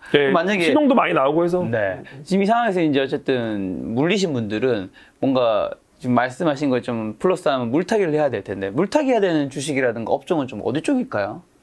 근데 저는 바텀업 투자자라. 그러니까 그냥 제가 하는 걸 얘기할게요. 그러니까 저는 지금도 그냥 내년 포워드 퍼나 그다음에 트레일링 퍼로 3배, 4배인 종목을 계속 사고 있거든요. 제가 오늘 김 작가님한테 조금 늦을지도 모르겠다고 얘기했던 게 11시 정도 되니까 10시 반, 11시 반 사이에 시장이 폭락하더라고. 그래서 제가 그때 이제 제가 보고 있는 이제 3배, 4배짜리 주식, 트레일링 포워드로 3배, 4배인 주식을 샀고 그러니까 저는 매크로에 상관없이 포워드 퍼로 3배, 4배인 종목은 사야 된다는 입장이고 근데 이건 선택의 문제예요. 그러니까 저는 항상 그렇게 투자를 해왔고 그렇게 투자를 했기 때문에 전 좋은 결과를 얻었기 때문에 시장에 상관없이 좋은 회사랑 좋은 주식을 사야 된다는 게 저희 생각이고 시청자 여러분들이 반론할 수 있어. 아니 지금 이게 지수가 이렇게 떨어지는데 종목이 무슨 소용이냐. 충분히 이럴 수 있잖아요. 그렇죠. 매크로가 이렇게. 그런데 여러분들이 아셔야 될 게 지금 코스피가 2,300인데 내가 3,000에 물렸어. 근데 2,300에서 3,000 간다고 해서 꼭 3,000에 가야 자기 종목이 회복되는 게 아니에요. 종목을 엄선해서 잘 고르면 바닥만 하긴 하고 여기서 뭐 100포인트, 50포인트 이렇게만 올라도 종목이 가면 종목은 금방 회복을 해요. 그러니까 제가 대형주 예를 들어서 좀 그런데 대형주야 지수 연동이 많이 되니까 지수가 많이 올라야 되지만 저는 이제 대부분 코스닥 중소형주를 하기 때문에 지금 뭐 지수가 한 뭐 770, 780일 거예요 아마. 지금 그렇죠. 오늘 어떻게 됐지 뭐. 지금 코스닥이 764 마이너스 4.31%입니다. 와 장난 아니네. 저희 녹화하는 동안에 2.5% 더 떨어졌네요. 그래서 4.6%인데 그러면 여기서 이게 코스닥이 1000 가야지 내 계좌가 회복되는 게 아니고 시장의 바닥 정도 확인하고 안정적인 걸로 가서 한 850 정도만 가도 종목을 잘 고르면은 자기 계좌가 본전에 올라와 있어요. 전 항상 그런 경험을 했기 때문에 제가 이제 말씀을 드리는 거고요. 그리고 매크로가 예측하기가 너무 힘들거든요. 그러니까 내가 뭐 회사도 힘들겠지만 매크로는 더 힘들어요. 내가 뭐 공부를 해서 푸틴의 마음을 알 수 있는 것도 아니고. 그래서 시간 대비 효율적인 측면에서 저는 이제 매크로보다는 개별기업을 더 보자 이런 주의고요. 저 잠깐 화장실 좀 갔다가 네, 매수 주문 하나만 넣고 올게요. 잠깐만요. 지금 사야 될 것 같아. 죄송합니다. 자 매수하고 돌아왔습니다. 자, 김작가 TV 최초로 지금 장중이라기보다 촬영 중에 장이 진짜 이렇게 폭락하는데 지금 빨리 매수를 해야 한다고 네, 매수. 화장실까지 잠깐 이제 브레이크 타임을 요청하셔서 반대 매매는 받아줘야 됩니다. 지금 매수를 선택하신 이유는 뭘까요? 그 종목이 내년 포워드%로 3배 정도 될 것 같습니다. 그냥 사야 될 것 같습니다. 저는 뭐 여기서는 그냥 지구가 멸망해도 사야 된다고. 여기서는 더 떨어지더라도 그건 내가 감내해야 될 영역인 거고. 그런데 여기서 여러분들이 오해하지 마실 게 제가 지수가 바닥이라서 사는 게 아니에요. 지수 바닥 몰라요. 모르고 제가 이제 이번 주 지수 바닥일 거라고 하는 거는 저의 바램과 뭐 이런 게 들어간 거지. 그러니까 제가 그 투자 포인트를 잘 보셔야 돼요. 그러니까 저는 종목이 내년 PER로 3배기 때문에 산다는 거지 지수가 지금 바닥이라서 사는 게 아니에요. 예, 예. 혹시 그 종목은 말할 수는 없지만 말할 수 그 종목은 섹터가 어디에 있나요? 반도체예요. 반도체에 있다. 네, 제일 많이 빠져갖고 뭐 그냥 반도체 있고 여러분 힌트 점차 찾아가시면 돼. 뭐 중소형주겠죠, 그렇죠? 중성줄에서 근데 그거 네이버 보고 찾을 수는 없어요. 아 진짜. 네, 그걸로는 네이버에서 3배짜리 하나도 없어요. 반도체 주 중에서. 알겠습니다, 여러분. 지금까지 이제 선진장님이 얘기하신 걸 바탕으로 잘 찾아보시면 좀 도움되지 않을까 생각하고요. 그렇다면 이렇게 장이 어쨌든 굉장히 안 좋을 때는 그리고 주식에서도 조금 우리가 주식에서 돈을 완전 다 빼면 좋지만 사실 시장에서 또 떠나지 말라고 하잖아요. 이럴 때 좀 더 안전하게 뭔가 배당주 투자 좀 어떻게 보시는지 궁금하네요. 제가 방금 얘기했잖아요. 네. 그렇죠? 자연스럽게 이게 잘 보세요. 이제 코로나 때로 돌아가는 거예요. 코로나 때 돌아가면 그때 가만히 생각해 보시면요. 배당주들이 한 10%대가 많이 있었거든요. 그러면 여러분들이 그때 배당 10%짜리를 샀으면 시세 차익을 최소한 100% 먹었고 그 다음에 배당을 해마다 그 주식을 안 판다 그러면 현재 주가의 시가 배당률로 나오는 거니까 그 회사가 배당을 줄이지 않는 한 여러분은 10%짜리 무한리필 통장을 보유하게 되는 거예요. 그래서 정말 주식 자신 없으신 분들도 지금 제가 검색해 보니까 10%짜리 있더라고요. 한국금융주주도 10%더라고요. 그 회사도 좋잖아요. 증권업이랑 지금 금융업이랑 같이 하는데 그 다음에 모 증권사 같은 경우도 지금 뭐 PER 1.xx배 이거 너무 중소형주라 배당 수익률 5%대 나오던데 그러니까 여러분이 지금 좀 발상을 바꾸셔서 지금 아무리 금리가 올라가도 뭐 10% 무한리필 통장 구하기 쉽나요? 지금 사서 회사에서 배당금만 안 줄이고 그냥 회사에서 본원만 유지하면 매 배당 10% 나오는 거예요, 그냥. 그냥 건물 하나, 그냥 월세 하나 받는 거죠. 근데 배당주 투자하면 그런 걱정하잖아요. 배당률은 뭐 10% 주는데 주가 빠지면 어떡하냐. 주가도 지금은 상대적인 메리트가 되게 좋잖아요. 지금 배당 받으면서 버티면 되죠. 저는 뭐 1, 2년 후에 이 지수로 갈 거라고 생각하지 않거든요. 그러니까 그래서 제가 코로나 때 말씀드린 거예요. 그러니까 사실 근데 이 전제가 지금 지수 2300인데 여기서 주가 더 떨어질 것 같으면 뭐 아무런 의미가 없어. 그러니까 저는 여기서 조금 떨어지고 반등한다든지 이 지수는 유지한다고 생각하고 말씀드리는 건데 뭐 제 말대로 안 가고 뭐 2000 가고 1800 가면은 뭐 저 때려 맞아야죠. 그래서 근데 2000이나 1800을 가도 한 3, 4년 후에 보면은 지수가 이 2000이랑 1800일까요? 절대 그렇게 생각 안 하거든요. 근데 이런 장에서 지금 선진장님은 현금 비중이 없어요. 현금. 없잖아요. 네, 없어요. 근데 왜 이렇게 표정이 좀 굉장히 뭔가 초조해야 될 것 같은데. 많이 빠졌으니까. 근데 저도 지금 이제 솔직히 좀 조심스러운 게 이것도 레버리지 썼다 그러면 또 오해할 분도 많이 계시고. 그러니까 저는 이제 시장을 바닥 모르겠고 바닥 예측도 의미가 없지만 저는 제 기존 보유 종목이 지금 PER 5배 이하로 들어간 상황이고 새로 매수하고 싶은 종목이 PER 3배, 4배면 저는 욕심을 부려야 된다고 생각을 해서 장에 관계없이. 그래서 레버리지 쓰는 거고 근데 혹자들은 그래요. 그러니까 뭐 레버리지를 지금같이 상황에 어떻게 쓰냐. 그런데 레버리지는 상승장에서 쓰는 게 아니라 오히려 저는 이렇게 하락할 때 좋은 종목이 보일 때 써야 된다고 생각하고 있거든요. 그리고 레버리지 자체도 그 비율도 그냥 저는 뭐 원금 대비해서 뭐 100% 쓰는 게 아니고 제가 뭐 10억을 가지고 있으면 원금 대비해서 뭐 2억, 3억 정도 쓴다는 철칙을 갖고 있어서 그래서 맥스 30% 범위 내에서 레버리지 쓰고 있거든요. 그래서 그 정도는 제가 관리가 가능하다고 생각하고 있기 때문에 그래서 하고 있고 그러니까 저는 그냥 그런 투자자예요. 정답은 없죠. 레벨 측면에서 시청 질문 하나만 드리면 아이디 버터플라이님께서 안녕하세요. 평소 올려주신 글들을 잘 읽고 있는 20대 초반 구독자입니다. 제가 생각하기에 정말 좋은 기업이고 확신이 드는 기업이라 주가가 이 지점에서 더 이상 빠질 수 없는 지점을 알게 되는데 그 타이밍에 레버리지로 매수했더라면 지나고 봤을 때 항상 꽤 큰 수익률이 나오는 경우가 상당히 많더라고요. 이렇게 한 종목에 대해서 깊게 알고 있을 때 주가가 많이 빠질 경우 레버리지를 더 크게 담그시는지 아니면 안전하게 레버리지를 쓰지 않고 오랫동안 들고 가시는지 궁금합니다. 아직 20대라 초기 자본금을 키우는 데 있어서 레버리지는 필수라고 생각하는데 이 부분에 대한 선진장님의 생각도 궁금합니다. 감사합니다. 제가 요 얘기는 이제 말씀을 드리면 제가 이제 주식 투자에 이런 견습 기간이 필요하다고 생각하거든요. 그러니까 주식 투자의 견습 기간은 뭐냐면 자기가 올바른 방법으로 올바른 방향성을 가지고 주식 투자를 제대로 공부하는 시간이 한 3년 정도 필요하다고 생각해요. 근데 요 얘기는 제가 존경하는 정채진 님께서 하신 말씀이거든요. 그러니까 저도 극공감하고 있어서 가끔 강의를 하거나 젊은 친구들을 만날 때 말씀을 드리는 건데, 그러니까 올바른 방향이라는 거는 자기가 이제 정확한 방법으로 공부를 해서 그 다음에 실적 위주의 종목을 찾고 산업 공부를 하고 그 다음 기업을 연구하고 이런 방법을 얘기를 하는 거고, 그러면 그거를 3년 정도 해서 본인이 어떤 경우에 성공하고 어떤 경우에 실패하고 그 케이스가 쌓일 거 아닙니까?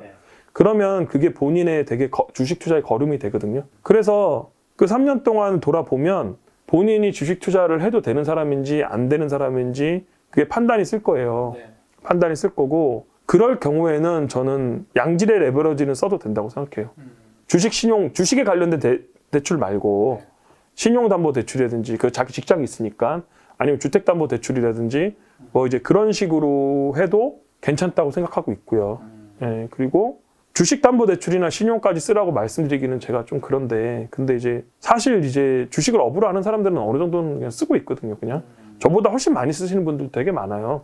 코로나 때도 뭐 주식 투자금 1,000억 있으신 분이 1,000억 레버리지 쓰다가 반대매매 당하고 막 그런 경우도 되게 많았고, 아니면은 우리 그 김 작가님처럼 하시는 것도 되게 좋을 것 같아요. 김 작가님 보시니까 이제 평상시에는 주식 투자 안 하다가 요럴 때 하시더라고.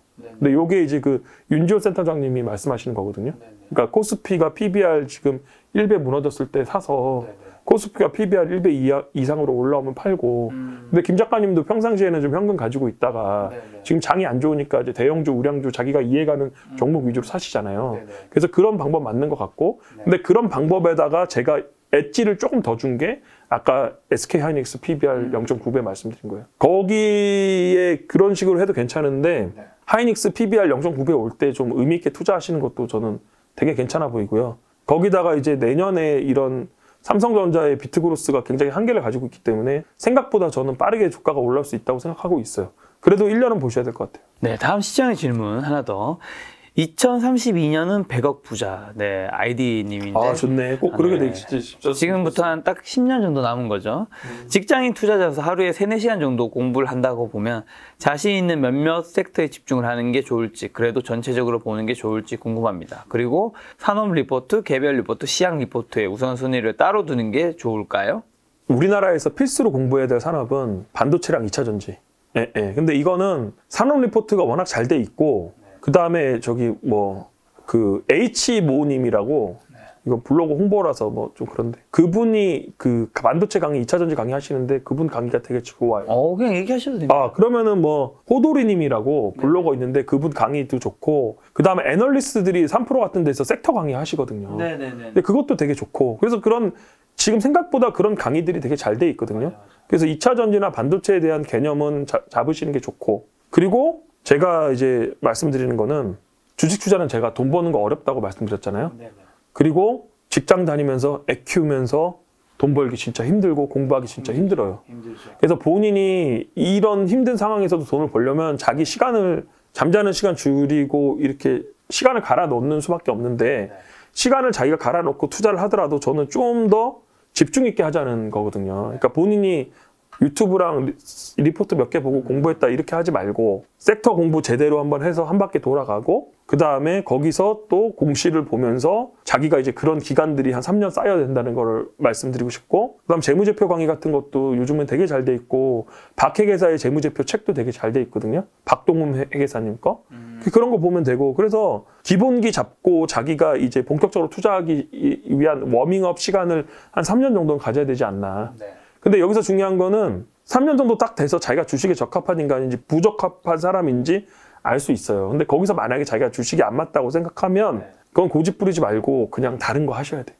부동산 하든지 채권 하든지. 근데 거기서 만약에 똥꼬집 부리면은 가족이랑 주변 지인들이 힘들어져요. 근데 이거는 이게 자기랑 안 맞는 사람이 있어. 그러니까 예를 들어서 제가 뭐 여기 지금 막 6개월 운동해서 갑자기 시스펙 우리 김 작가님 하셨지만 한다고 하면 그게 되겠습니까? 제가. 그러니까 본인의 역량이나 처지에 맞게 하는 것도 좀 고려를 해야 된다는 말씀 드리는 거예요. 그런 측면에서 이런 질문 드려보면 주식 투자가 평범한 직장인 일반인들이 배워서 잘할 수 있다 생각하세요? 예. 그러니까 저는 제가 운인지 실력인지 모르겠다는 게 저는 저를 객관적으로 대한민국 평균 이하라고 생각하고 있거든요. 저의 무슨 지적 능력이나 저의 판단 능력이나 이런 게 평균보다 높다고 생각하지 않아요. 저 뭐 서울대 연고대 나온 것도 아니고. 그래서 제가 할 수 있는 거면 남들이 다 할 수 있다고 생각했고, 근데 이제 여기서 이제 문제가 되는 거는 좀 시행착오를 조금 덜 겪었으면 좋겠어요. 그러니까 저도 시행착오를 너무 많이 겪으니까 되게 힘들게 올라왔잖아요.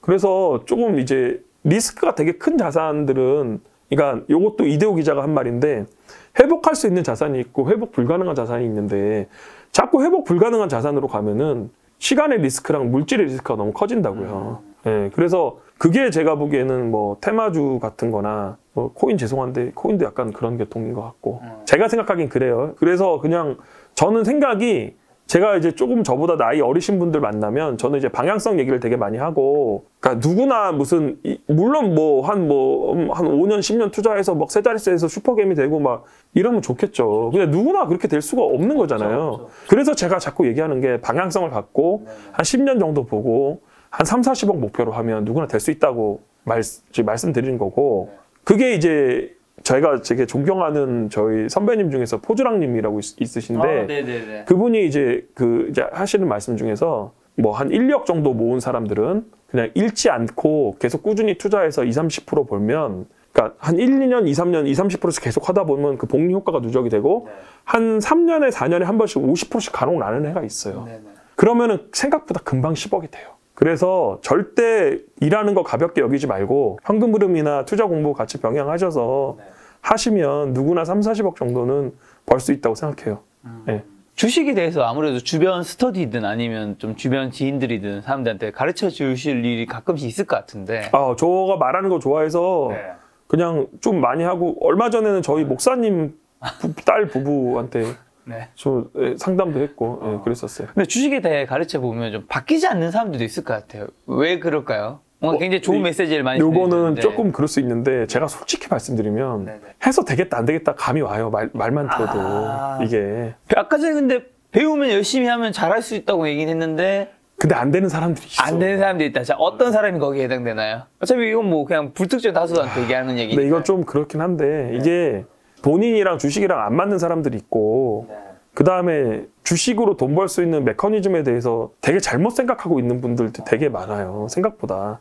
제가 이런 얘기를 해도, 제가 무슨 뭐 SK 하이닉스 얘기를 하거나 아니면 우량주 얘기를 하면 그거 해서 언제 돈 벌지 막 이런 분들도 되게 많고, 그리고 일단은 자기 시간을 넣으려고 하지를 않으신 분들도 되게 많아요. 그래서 열심히만 하면, 제가 보기에는 그냥 주식 공부 꾸준히 하고 열심히 하면 상위 10% 안에는 들 수 있거든요. 그러면 주식으로 먹고 살 수 있거든요. 그러니까 이거는, 이 경쟁의 법칙이라는 거는 솔직히 주식이 어떻게 보면 제일 쉬울 수 있어. 왜냐하면 김 작가님도 보면은 거의 이거는 상위 10% 경쟁이 아니잖아요. 이거 솔직히 말씀드리면 뭐야 0.00001 경쟁인가요? 하여튼 그렇잖아. 그다음에 그렇죠. 그다음에 제가 그때 이간희 선수 농구 유튜브 나와서 얘기했지만, 그 농구 선수도 마찬가지거든요. 그 중고등학교에 신체 좋은 애들 뽑아갖고 중고등학교 농구부 가서, 중고등학교 농구부에서 연세대학교 농구부 가는 사람이 몇 명일까요? 거의 연세대 농구부에서 프로 가는 사람도 적을 거고, 프로에서 FA 성공하는 확률도 적을 거고. 스포츠나 예술은 진짜 상위 1% 아니면. 그러니까 제가 계속 드린 말씀이 그거예요. 돈 버는 건 어려워. 돈 버는 거 어려우니까 고생해야 되는데, 그나마 주식 투자가 허들이 낮다는 거죠, 저는.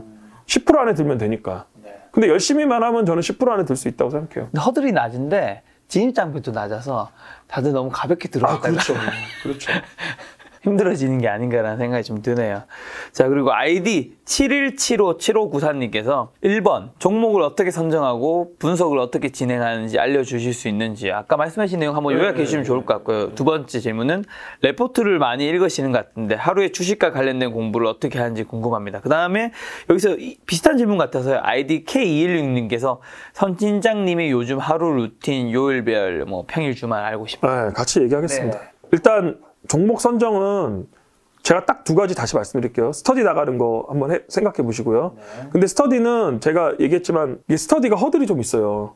왜냐하면 스터디가 이제 돈을 버는 모임이다 보니까 스터디에 이제 분석 보고서 쓰고 그다음에 스터디 원들의 이런 찬반 투표로 인해서 들어가거든요. 그러니까 이거는 돈을 버는 일이니까 냉정하게. 허들 있는 거 생각하셔야 되고, 그래서 제가 말씀드리는 게 뭐를 말씀드렸냐면 자기가 스터디 만들려고 말씀 많이 들었어요. 그러니까 자기가 만들어서 스터디 모집해갖고 뭐 주린이면 주린이끼리 모집해도 되고 산업 스터디 모임 만들어도 괜찮아요. 혼자 하는 것보다 훨씬 나아요, 제가 보기에는.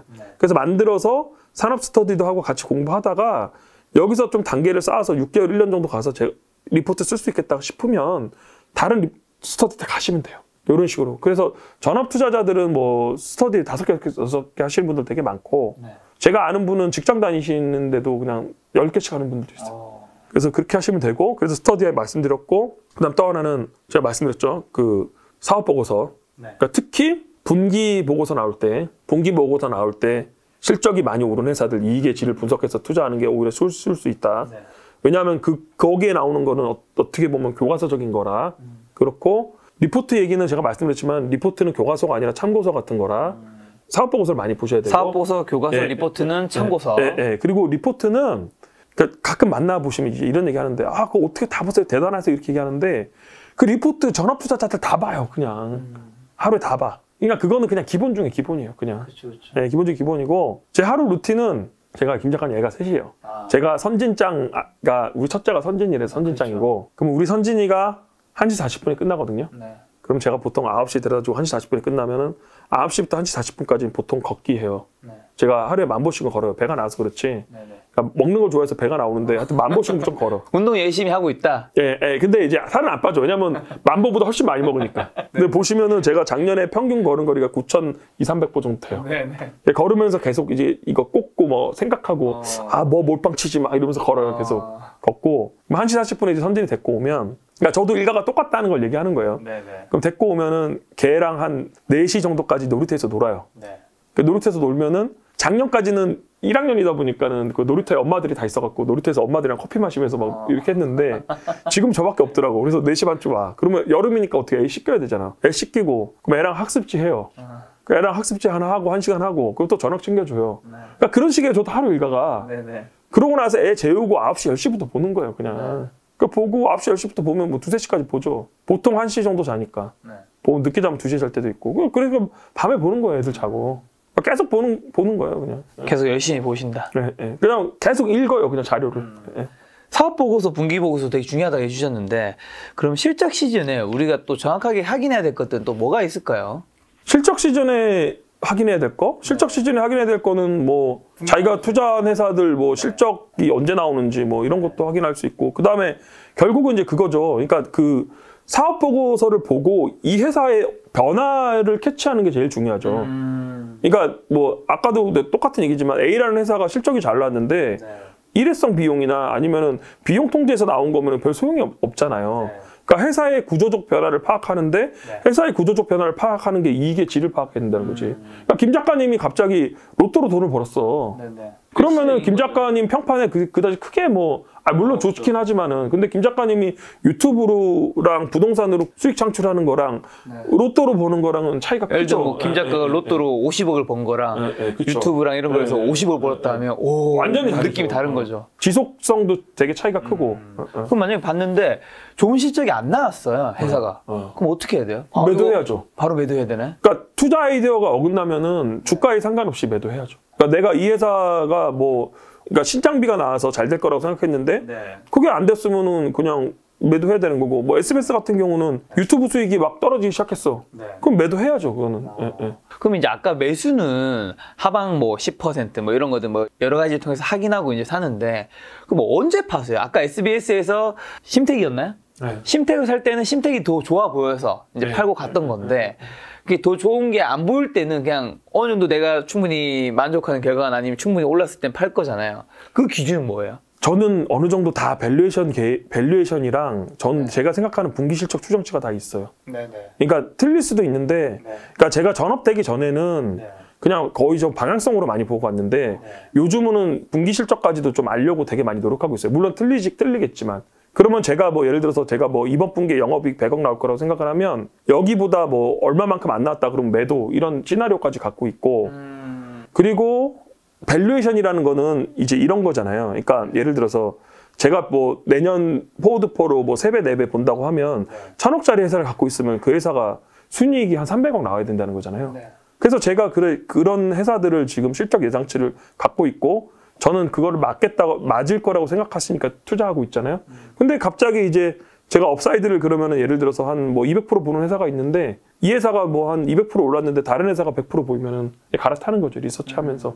근데 그 과정이 여러 가지가 좀 결합되어 있는 게, 심택도 그 과정이 좋긴 좋았지만 이게 결합된 게 뭐냐면, 시장에 계속 있어야 된다는 이유가 뭐냐면, 그때 되게 좋았던 게, 그때 그 제이 콘텐트리가 지옥 버프를 받아갖고, 그 제이 콘텐트리 때문에 이 중소형사 제작사들이 주가가 하나도 안 빠졌어요. 그러니까 제작사 주가가 안 빠지니까 SBS도 그 버프 받아갖고 시장 빠진 거에 비해서 되게 잘 버텼거든요. 근데 그들은 그런 당시에 IT들이 되게 많이 빠졌었고, 그러니까 시장에 계속 머물다 보면은 이런 여러 가지 시나리오란 상황들을 알 수 있게 되니까 제가 생각을 하는 거죠. 여기서 SBS는 이제 시장에 많이 알려진 종목이고, 내가 생각하기에는 50% 업사이드가 있는데, 심택은 지금 너무 바닥인데 실적이 한번 나오면 항상 제 새로운 종목을 찾는 게, 시장에서 남들한테 알려지면은 그 종목이 좋은 결과가 안 나와요. 그게 대표적인 게 뭐 심택 같은 것도 있고, 그러니까 최근에 많이 오른 주성 엔지니어링 이런 종목들도, 그다음 EM텍도 그렇고, 시장에 많이 알려주면 반드시 한 번은 조정을 받아요. 그래서 될 수 있으면은 시장에 덜 알려진 종목들 살려고 하고, 지금은 심택이 주가가 많이 빠진 게 이제 피크아웃 이슈가 있는데, 그러니까 피크아웃 이슈가 나오면서 주가가 뭐 피크아웃인지 아닌지는 모르겠지만 항상 대중들한테 알려지면 그런 사단이 좀 생기더라고요. 그래서 될 수 있으면 안 알려진 종목, 남들이 모르는 종목. 그래서 소수 게임인 거고. 네. 선지장님 같은 경우는 주식 투자를 어쨌든 세 자릿수 정도가 되셨잖아요. 그러면 리스크 관리는 어떻게 하세요? 주식으로 이제 번 돈을 가지고. 그럼 주식밖에 안 사는데요. 그러니까 그러면 사실은 너무 위험할 수도 있잖아요. 다른 쪽에 이제 자산 배분이 뭐 부동산이든 기타 등등 이런 것들이 좀 필요할 수도 있잖아요.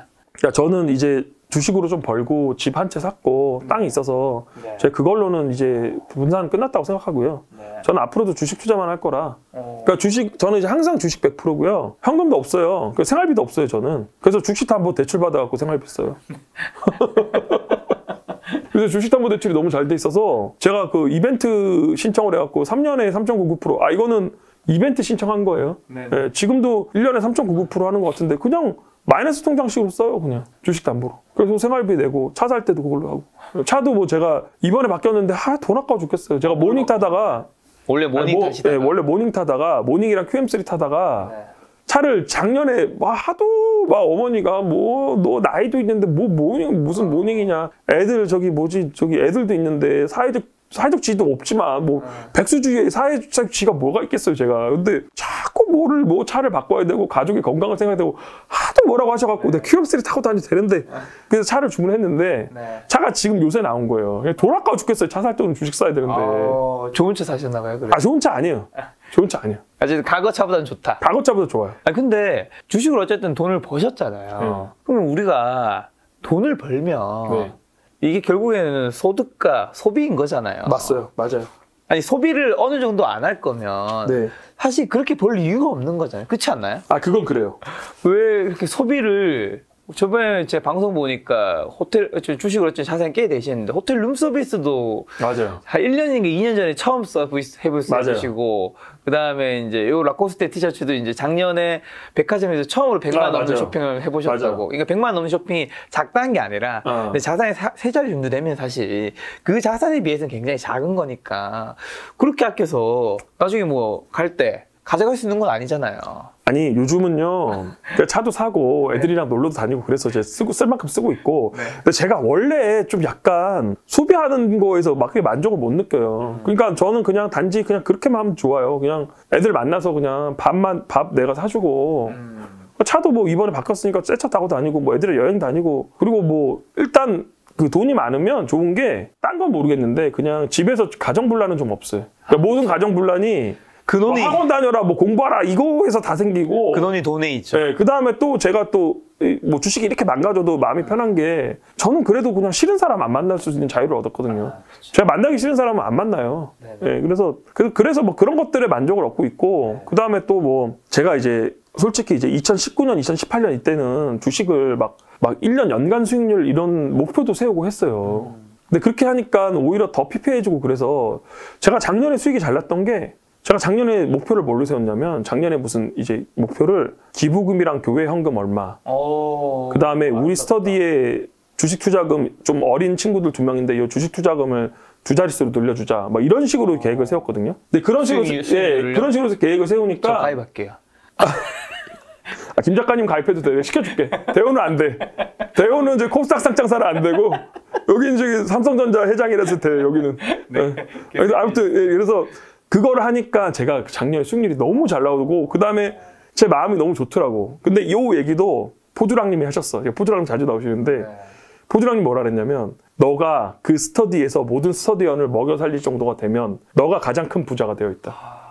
여기서 근데 이제 이렇게 하면 저만 너무 좋은 사람이 되잖아요. 근데 사실 저는 그게 좋은 사람은 아니에요. 그러니까 왜냐하면 제가 안 좋은 사람인 걸 얘기해 볼게요.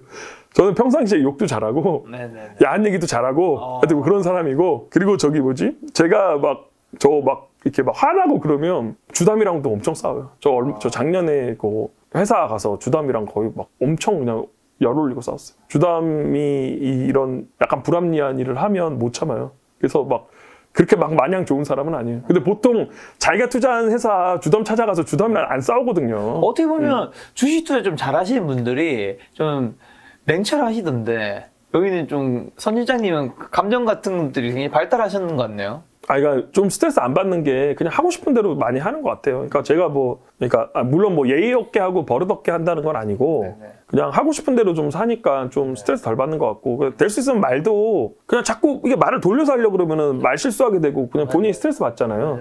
그래서 좀 어디 가서든 솔직하게 얘기하려고 하고 그리고 그 주담이랑 싸운 것도 그 주담이 자꾸 거짓말을 해갖고 제가 너무 열받아갖고 제가 그래서 이렇게 하면 안 된다고 계속 얘기하니까 그 주담도 열을 내고 막 대판 싸운 거죠. 그 다음부터 연락도 안 하고 회사에. 선실장님 주식 투자 언제 처음 시작하셨죠? 주식 투자는 시작은 꽤 됐어요. 제가 왜냐면 그 리먼 때도 투자를 했었거든요. 리먼 때도 투자를 했고 2000년 초반에 코스닥 버블 때도 투자를 했어요. 2000년 초반에 투자 시작하셨고 근데 여기서 제대로 시작한 거는 제대로 시작한 거 2011년. 그동안 보시면서 그럼 주식 투자 좀 돈 버는 사람과 잃는 사람 각각의 특징이라든가 차이점이 좀 있을까요 혹시? 제 주변은 그냥 매크로 안 보고 기업 분석만 하는 사람밖에 없어서 그러니까 어떠한 경우라도 그냥 흔들리지 않고 그냥 기업 분석 위주로 하고 그 다음 실적 잘 나오는 회사 찾는 사람들이 다 돈 벌더라고요. 이럴 때 시장 나빠졌을 때 그냥 기업에 더 집중하고 이런 사람들이 돈 벌더라고요.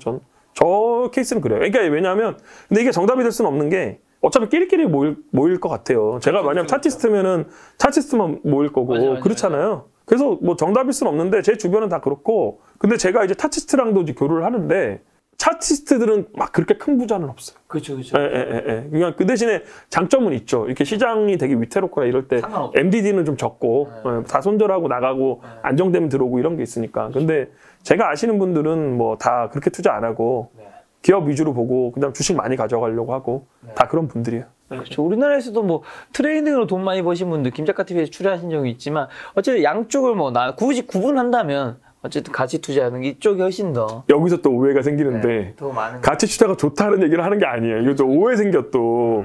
그냥 자기에 맞게 적합하게 하면 되는데 근데 다만 다른 방송에서 얘기하신 게 그렇죠. 트레이딩으로 벌 수 있는 사람의 숫자는 한계 맞아요. 거의 만 명 중에 한 명쯤 같다. 트레이딩은 선택받은 사람들의 영역이고 그 다음에 이게 직장인이랑 가정주부 하면서 어떻게 트레이딩을 해요, 이걸. 그렇죠. 그러니까 자꾸 이제 이 트레이딩보다는 좀 다른 쪽으로 가라고 말씀드립니다. 그런 것도 있는 것 같아요. 저도 주변에 트레이딩으로 유명하신 분들이 몇 분 계셔서 조금 이제 그 중에 몇 분은 조금 이제 주식 투자에 좀 힘들어 하시더라고요. 이게 가치 투자하고 하신 분들은 뭔가 계속 분석하고 공부하고 좀 재밌어 하기도 하고 좀 또 기다리는 시간도 있고 하니까 늘 붙어 있는 건 아니잖아요. 근데 트레이딩은 늘 그 시간에 붙어 있어야 되는 거잖아요. 내가 해야 되니까. 그리고 또 이제 그런 건 있어. 그러니까 가치 투자자들은 뭐 제가 가치 투자자라는 게 아니고 그러니까 말빨들이 좀 있어요 또. 왜냐면 모여서 맨날 말하거든 그냥. 근데 이제 모르겠어요. 그래도 우리 회사 얘기 많이 하고 그러니까요. 네. 예, 예. 자, 그럼 투자를 실패하게 만드는 이제 인간이 좀 한계는 뭐라고 생각하세요? 조급함과 방향성을 못 맞추는 거. 네. 그러니까 이게 결국은 저가 실패한 것도 그렇잖아요. 그러니까 저 충분히 이해하거든요. 그러니까 이 20대 젊은 분들이 코인 투자하는 게 왜냐하면 자기 그 자본도 없다고 생각하고 코인을 해야지만 빨리 갈 수 있다고 생각하잖아. 그렇죠. 근데 그게 결국은 지금 와서 돌아보니까 테마주 잡주하고 코인하고 뭐 이렇게 하는 게 느리게 가는 길이더라고. 결국은 지금 돌아보니까. 저도 만약에 그렇게 3번의 시행착오를 안 겪었으면 훨씬 더 빨리 왔을 수도 있어요. 제가 보니까. 요즘의 장에 사실 많은 투자 심리가 좀 많이 무너지셨잖아요. 네, 네. 이럴 때는 좀 이거 어떻게 극복해야 될까요? 많은 분들이 싸진 거 알겠는데 이제 약간 패닉도 오고 여기서 싼 거 맞는데 뭐 2천 깨질 수 있는 거 아니야? 뭐 이렇게 되고 있고 뭐 엄청 힘들어 하시잖아요. 근데 이거는 뭐 각자 개인 성향도 있고 그러니까 이럴 때도 직장인들이 좋은 것 같은데 직장인들은 직장에서 일하면서 잊으면 되잖아요. 원화채굴하고 오히려 그렇죠. 전업 투자자들이 더 힘든 거죠. 이럴 때. 예. 그래서 저는 이제 저의 장점은 저는 이제 이런 기업 분석 능력이나 아니면 뭐 재능이나 이런 거는 떨어지는데 저는 이제 멘탈은 좀 강한 것 같거든요. 제가 멘탈 강하고 좀 긍정적인 측면이 있고 그래서 그게 저희 장점 같고 모르겠어요. 저는 그냥 뭐 여기서 크게 더 떨어질 것 같진 않아요. 저는 뭐 근거는 없어요. 근거는 없어요. 그냥 뭐 이제 신용 물량 많이 나와서 그냥 이렇게까지 많이 나오면 단기 바닥 정도는 이때까지 경험으로는 그게 단기 바닥이 되더라고요. 이런 장에서 혹시 그러면 꼭 사지 말아야 되는 주식의 특징 같은 거 있을까요? 기준이라든가 아니면 선진장님이 평소에 사지 않는 주식의 기준 같은 거? 저는 이제 밸류에이션 높은 종목. 아무리 좋아 보여도. 예. 그러니까 하방을 먼저 보는 스타일이라. 하방. 예, 그래서 이제 밸류에이션을 제가 투자 아이디어 어긋나도 크게 안 다쳐야 되거든요. 네. 그래서 밸류에이션 높은 종목은 좀 피하셔야 될 것 같습니다. 예, 시장에서 소위 말하는 비싸다는 거. 네. 그러니까 그럼 여기서 뭐 그런 분도 있을 거야. 이게 여기 보시고 비싸다 싸다가 뭔지를 모르시는 분도 있을 것 같은데. 사실 그게 가장 어렵기 때문에 주식 투자 어려운 거 아닐까요? 그런데 사실 자기가 투자하는 종목의 시총이랑 올해 예상 이익이랑 내년 예상 영업이익은 틀리든 맞든 본인이 그 정도는 알고 있어야 돼. 그렇죠. 예. 그래서 뭐 특정 종목을 얘기하면은 또 반발 살 수 있으니까 어떤 종목이 지금 PER 30배인데 그러면 굳이 싼 종목 많은데 이런 종목을 살 필요가 있을까요? 종목 얘기해 주세요. 제가 삐 처리할게요. 그러니까 상관없습니다. 그러니까 엔터주도 지금 보면 뭐 JIP랑 뭐 이런 종류를 사시는 분이 있고 그냥 사시는 분들이 있는데 그냥 보면은 어차피 저는 엔터도 안 사지만 그 이제 PER 30배를 받는 종목은 그 TP를 어떻게 정하냐면 지금 PER 30배인데 이걸 올려야 되잖아요. 그러면은 타겟 멀티플을 막 50배, 60배 불러버려요. 그냥 애널리스트들이. 그러면 그렇게 사면은 주식은 안 되죠. 그러니까 개인은 굳이 그런 종목에 들어갈 이유가 하등의 이유가 없어요. 예. 왜냐면 기관은 그걸 사도 되는데 개인은 그런 거 안 살 수 있는 자유가 있는데. 예.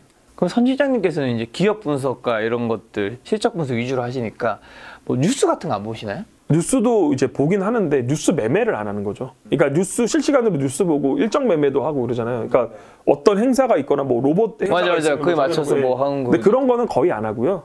거의 안 한 게 아예 제로죠. 근데 뉴스는 보죠. 그 기업과 섹터에 관련된 뉴스 위주로. 그건 보죠. 자, 이번에는 좀 부와 관련된 얘기를 좀 질문 드려볼까 하는데 그러면 자본주의에서 부자가 되려면 어떻게 한다 생각하세요? 가장 좀 현실적인 방법은 뭐라고 보시나요?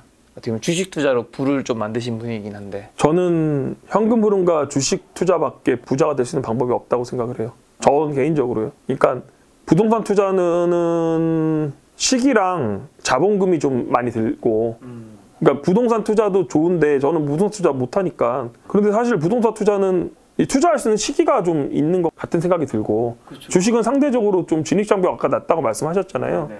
그래서 좀 초규모의 자금으로 할 수 있고 그리고 시기도 비교적 좀 자유롭고 진입 시기도 그래서 현금 흐름이랑 주식 투자가 부자가 될 수 있는 가장 큰 무기가 아닌가. 현금 흐름은 이제 아무래도 근로소득 같은 예. 걸 거고 주식 투자는 이제 돈이 돈을 버는 네. 그런 거일 텐데 네. 돈이 돈을 버는 구조는 꼭 만들어야 되는 거겠죠? 만들어야죠. 김 작가님도 만드셨잖아. 그거 만들어야죠. 근데 어떻게 만드냐가 어려운 거지. 당연히 만들어야지. 내가 뭐 계속해서 일할 수 있는 건 아닐 그렇죠. 테니까. 그렇죠. 네.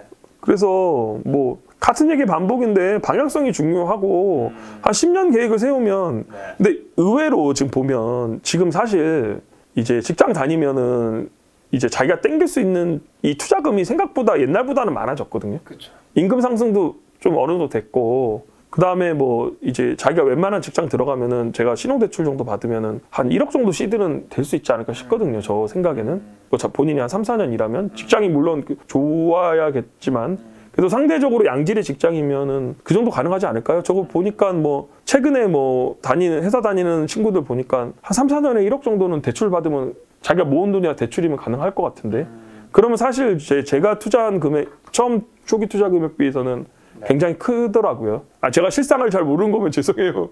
또 이것도 뭐 실상을 잘 모르고 하겠다 이렇게 오해가 생길 수도 있겠다. 근데 사실 뭐 3천에서 5천만 돼도 저는 초기 투자금으로는 되게 크다고 생각하니까. 예. 자, 3천에서 5천 초기 투자금으로 크다고 말씀해 주셨는데 그럼 만약에 선진장님에게 지금 종잣돈 5천만 있다면 어디에 어떤 주식을 좀 사면 좋을지 약간의 힌트를 좀 주신다면 지금 주식 사야죠. 지금 주식을 사고 본인이 이제 종목 분석 자신만 있으면 여기서 신용대출을 30% 받고 6,500이잖아요.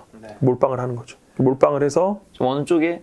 반도체요. 반도체. 근데 반도체인데 개별 종목 분석 능력이 있어야 돼요. 그러니까 이럴 때는 그러니까 지금 시장 레벨이 이렇게 낮아지면 상대적으로 다칠 염려. 그러니까 저는 자꾸 반대로 얘기하는데 지금 시장이 이렇게 레벨이 낮잖아요. 그러면 자기 투자 아이디어가 틀려도 그렇게 덜 다쳐요. 저 위에 있는 건 아니니까. 예. 그리고 시장 레벨도 낮아졌지만 그다음에 제 실적 분석치가 지금 PER 3배예요. 그러면 제가 뭐 아무리 틀려봤자 이거 틀려서 PER 3배짜리 샀는데 PER 30배 나오면은 저는 주식 접어야 되잖아요. 그러니까 이럴 때가 주식 투자하기 되게 좋은 시기라니까요. 시장 레벨도 낮은 데다가 내가 여기서 싼 종목만 살 수 있으면 여기서는 좀 욕심 부려도 되죠. 그러니까 제가 이제 가끔 이제 좀 젊은 친구들 만나서 하는 얘기가 기회가 정말 되면 본인이 준비가 돼 있으면 영빵이라도 할 수 있어야 된다. 얘기하거든요. 영빵? 영혼까지 몰빵. 예. 근데 그런 게 한 번은 와야 자기가 자산 레벨할 수 있는 찬스가 있어요. 근데 이것도 좀 싫어하시는 분들도 있을 것 대신 같은데. 좀 젊을 때 해야 되겠네요. 네, 젊을 때. 그다음에 그 3년의 시간을 다 보냈다는 전제하에. 연습 기간 보낸 다음에. 자, 주식 투자에 대해서 굉장히 지금 긍정적인 얘기 해주셨지만 또 반대적인 얘기도 해줘야 되니까 주식 투자하면 가장 힘들었던 적이랑 좀 주식의 무서움 뭐라고 생각하세요? 가장 힘들었던 시기는 코로나 때 말씀드렸잖아요. 그때 80억 정도. 80억이 아니라 80%요. 큰일 날 소리를 하네 지금. 80% 정도 날렸었고 그리고 뭐 그런데 이제 지금 와서 돌이켜보면 시장에 남아 있었기 때문에 이거 다 회복하고 다 돌아왔거든요. 그러니까 시장이 힘들어도 시장에서 살고 시장에서 죽어야 이제 돈을 벌 수 있다고 생각하고 있고 죽으면 안 되겠군요. 죽으면 돈을 못 벌죠.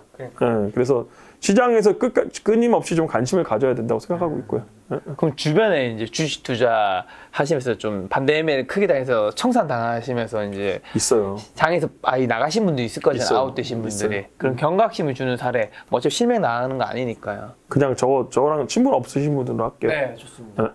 코스닥에 좀 시총 뭐 한 조 단위 종목을 이제 한 5% 정도 이제 지분 공시하신 분이 있었는데 그분이 거의 뭐 제가 알기로는 뭐 한 500억 이상 부자로 알고 있었거든요. 근데 그분도 이제 대출을 받아서 주식 투자를 하다가 코로나 때 이제 마진콜을 당한 거예요. 반대 매매를 당한 거예요. 그래서 그분도 자산이 되게 많이 낮아졌거든요. 자금 관리의 중요성이겠죠. 공부는 공부인데 지나친 레버리지는 본인에게 독이 되는 거죠. 저는 오늘부로 제가 쓸 수 있는 한계치는 다 썼고 저도 이제 오늘부터는 그냥 감방할 거예요. 저는 왜냐하면 저는 저번 주부터 조금씩 사기 시작해갖고 오늘 좀 썼고 뭐 방금 전 한시에서 마지막 영상을 썼고 오셨나요? 아니 조금 더 여력이 있긴 해요. 근데 이제는 근데 옛날만큼은 안 하려고. 근데 주식시장에서 이렇게 반대매매 당해서 시장에서 좀 나가신 분이 잘 되신 사례가 다시 돌아오는 사례가 많이 있나요? 있죠. 본인의 실력만 있으면. 그런 분 한 명 알고 있어요. 네, 뭐 실명을 거론할 수 없는데 그분도 상장사 5% 지분 갖고 있었는데 반대 매매 당하고 바로 회복하셨어요. 대부분은 못 돌아오는 경우가 더 많진 않나요? 못 돌아오는 경우도 있는데 돌아오는 경우도 많이 있더라고요. 그냥 왜냐하면 그 주식으로 벌 수 있는 그런 방법을 아니까. 자, 그러면 선진장님에게 주식이란, 그 다음에 돈이란 뭐라 생각하세요? 주식은 생활의 일부다. 이건 생활의 일부다. 저는 이제 나이가 좀 들고 그러면 뭐 안전하게 뭐 부동산으로 분산해내고 분산이 나쁘다는 게 아니에요. 저도 뭐 일부러 분산해놨으니까. 그 다음에 막 되게 소극적으로 막 몇십 종목 늘려갖고 하고 이런 걸 원치 않아요, 저는. 그러니까 저는 그냥 계속 사자이고 싶어요. 그래서 스터디도 정말 젊은 사람들이랑 같이 하려고 뭐 다 20대 후반, 30대 초반에만 스터디 있고 그래서 그냥 저는 그냥 하던 대로 계속 하고 싶어요. 그냥 계속 빡세게 하고 좀 긴장 안 늦추고 그냥 계속 그렇게 하고 싶어요. 내가 열정이나 체력이 될 때까지는 계속 그러고 싶고 그 다음에 저 뭐 돈 진짜 많이 잃었는데 근데 뭐 돈은 잃을 수도 있고 뭐 딸 수도 있고 그런 거라 근데 뭐 그런 걸로 크게 스트레스 받으려고 하지 않고요. 그냥 저는 뭐 이거 생활의 일부라서 그냥 계속 그냥 즐기면서 하려고 하고 있습니다. 네. 돈이란 뭐라 생각하세요? 돈이란 머니다. 왜 안 웃어줘요? 아니, 영어로 같은 말을 하고 계셔서. 돈이란 그냥 가족들을 보호할 수 있는 수단이다. 네.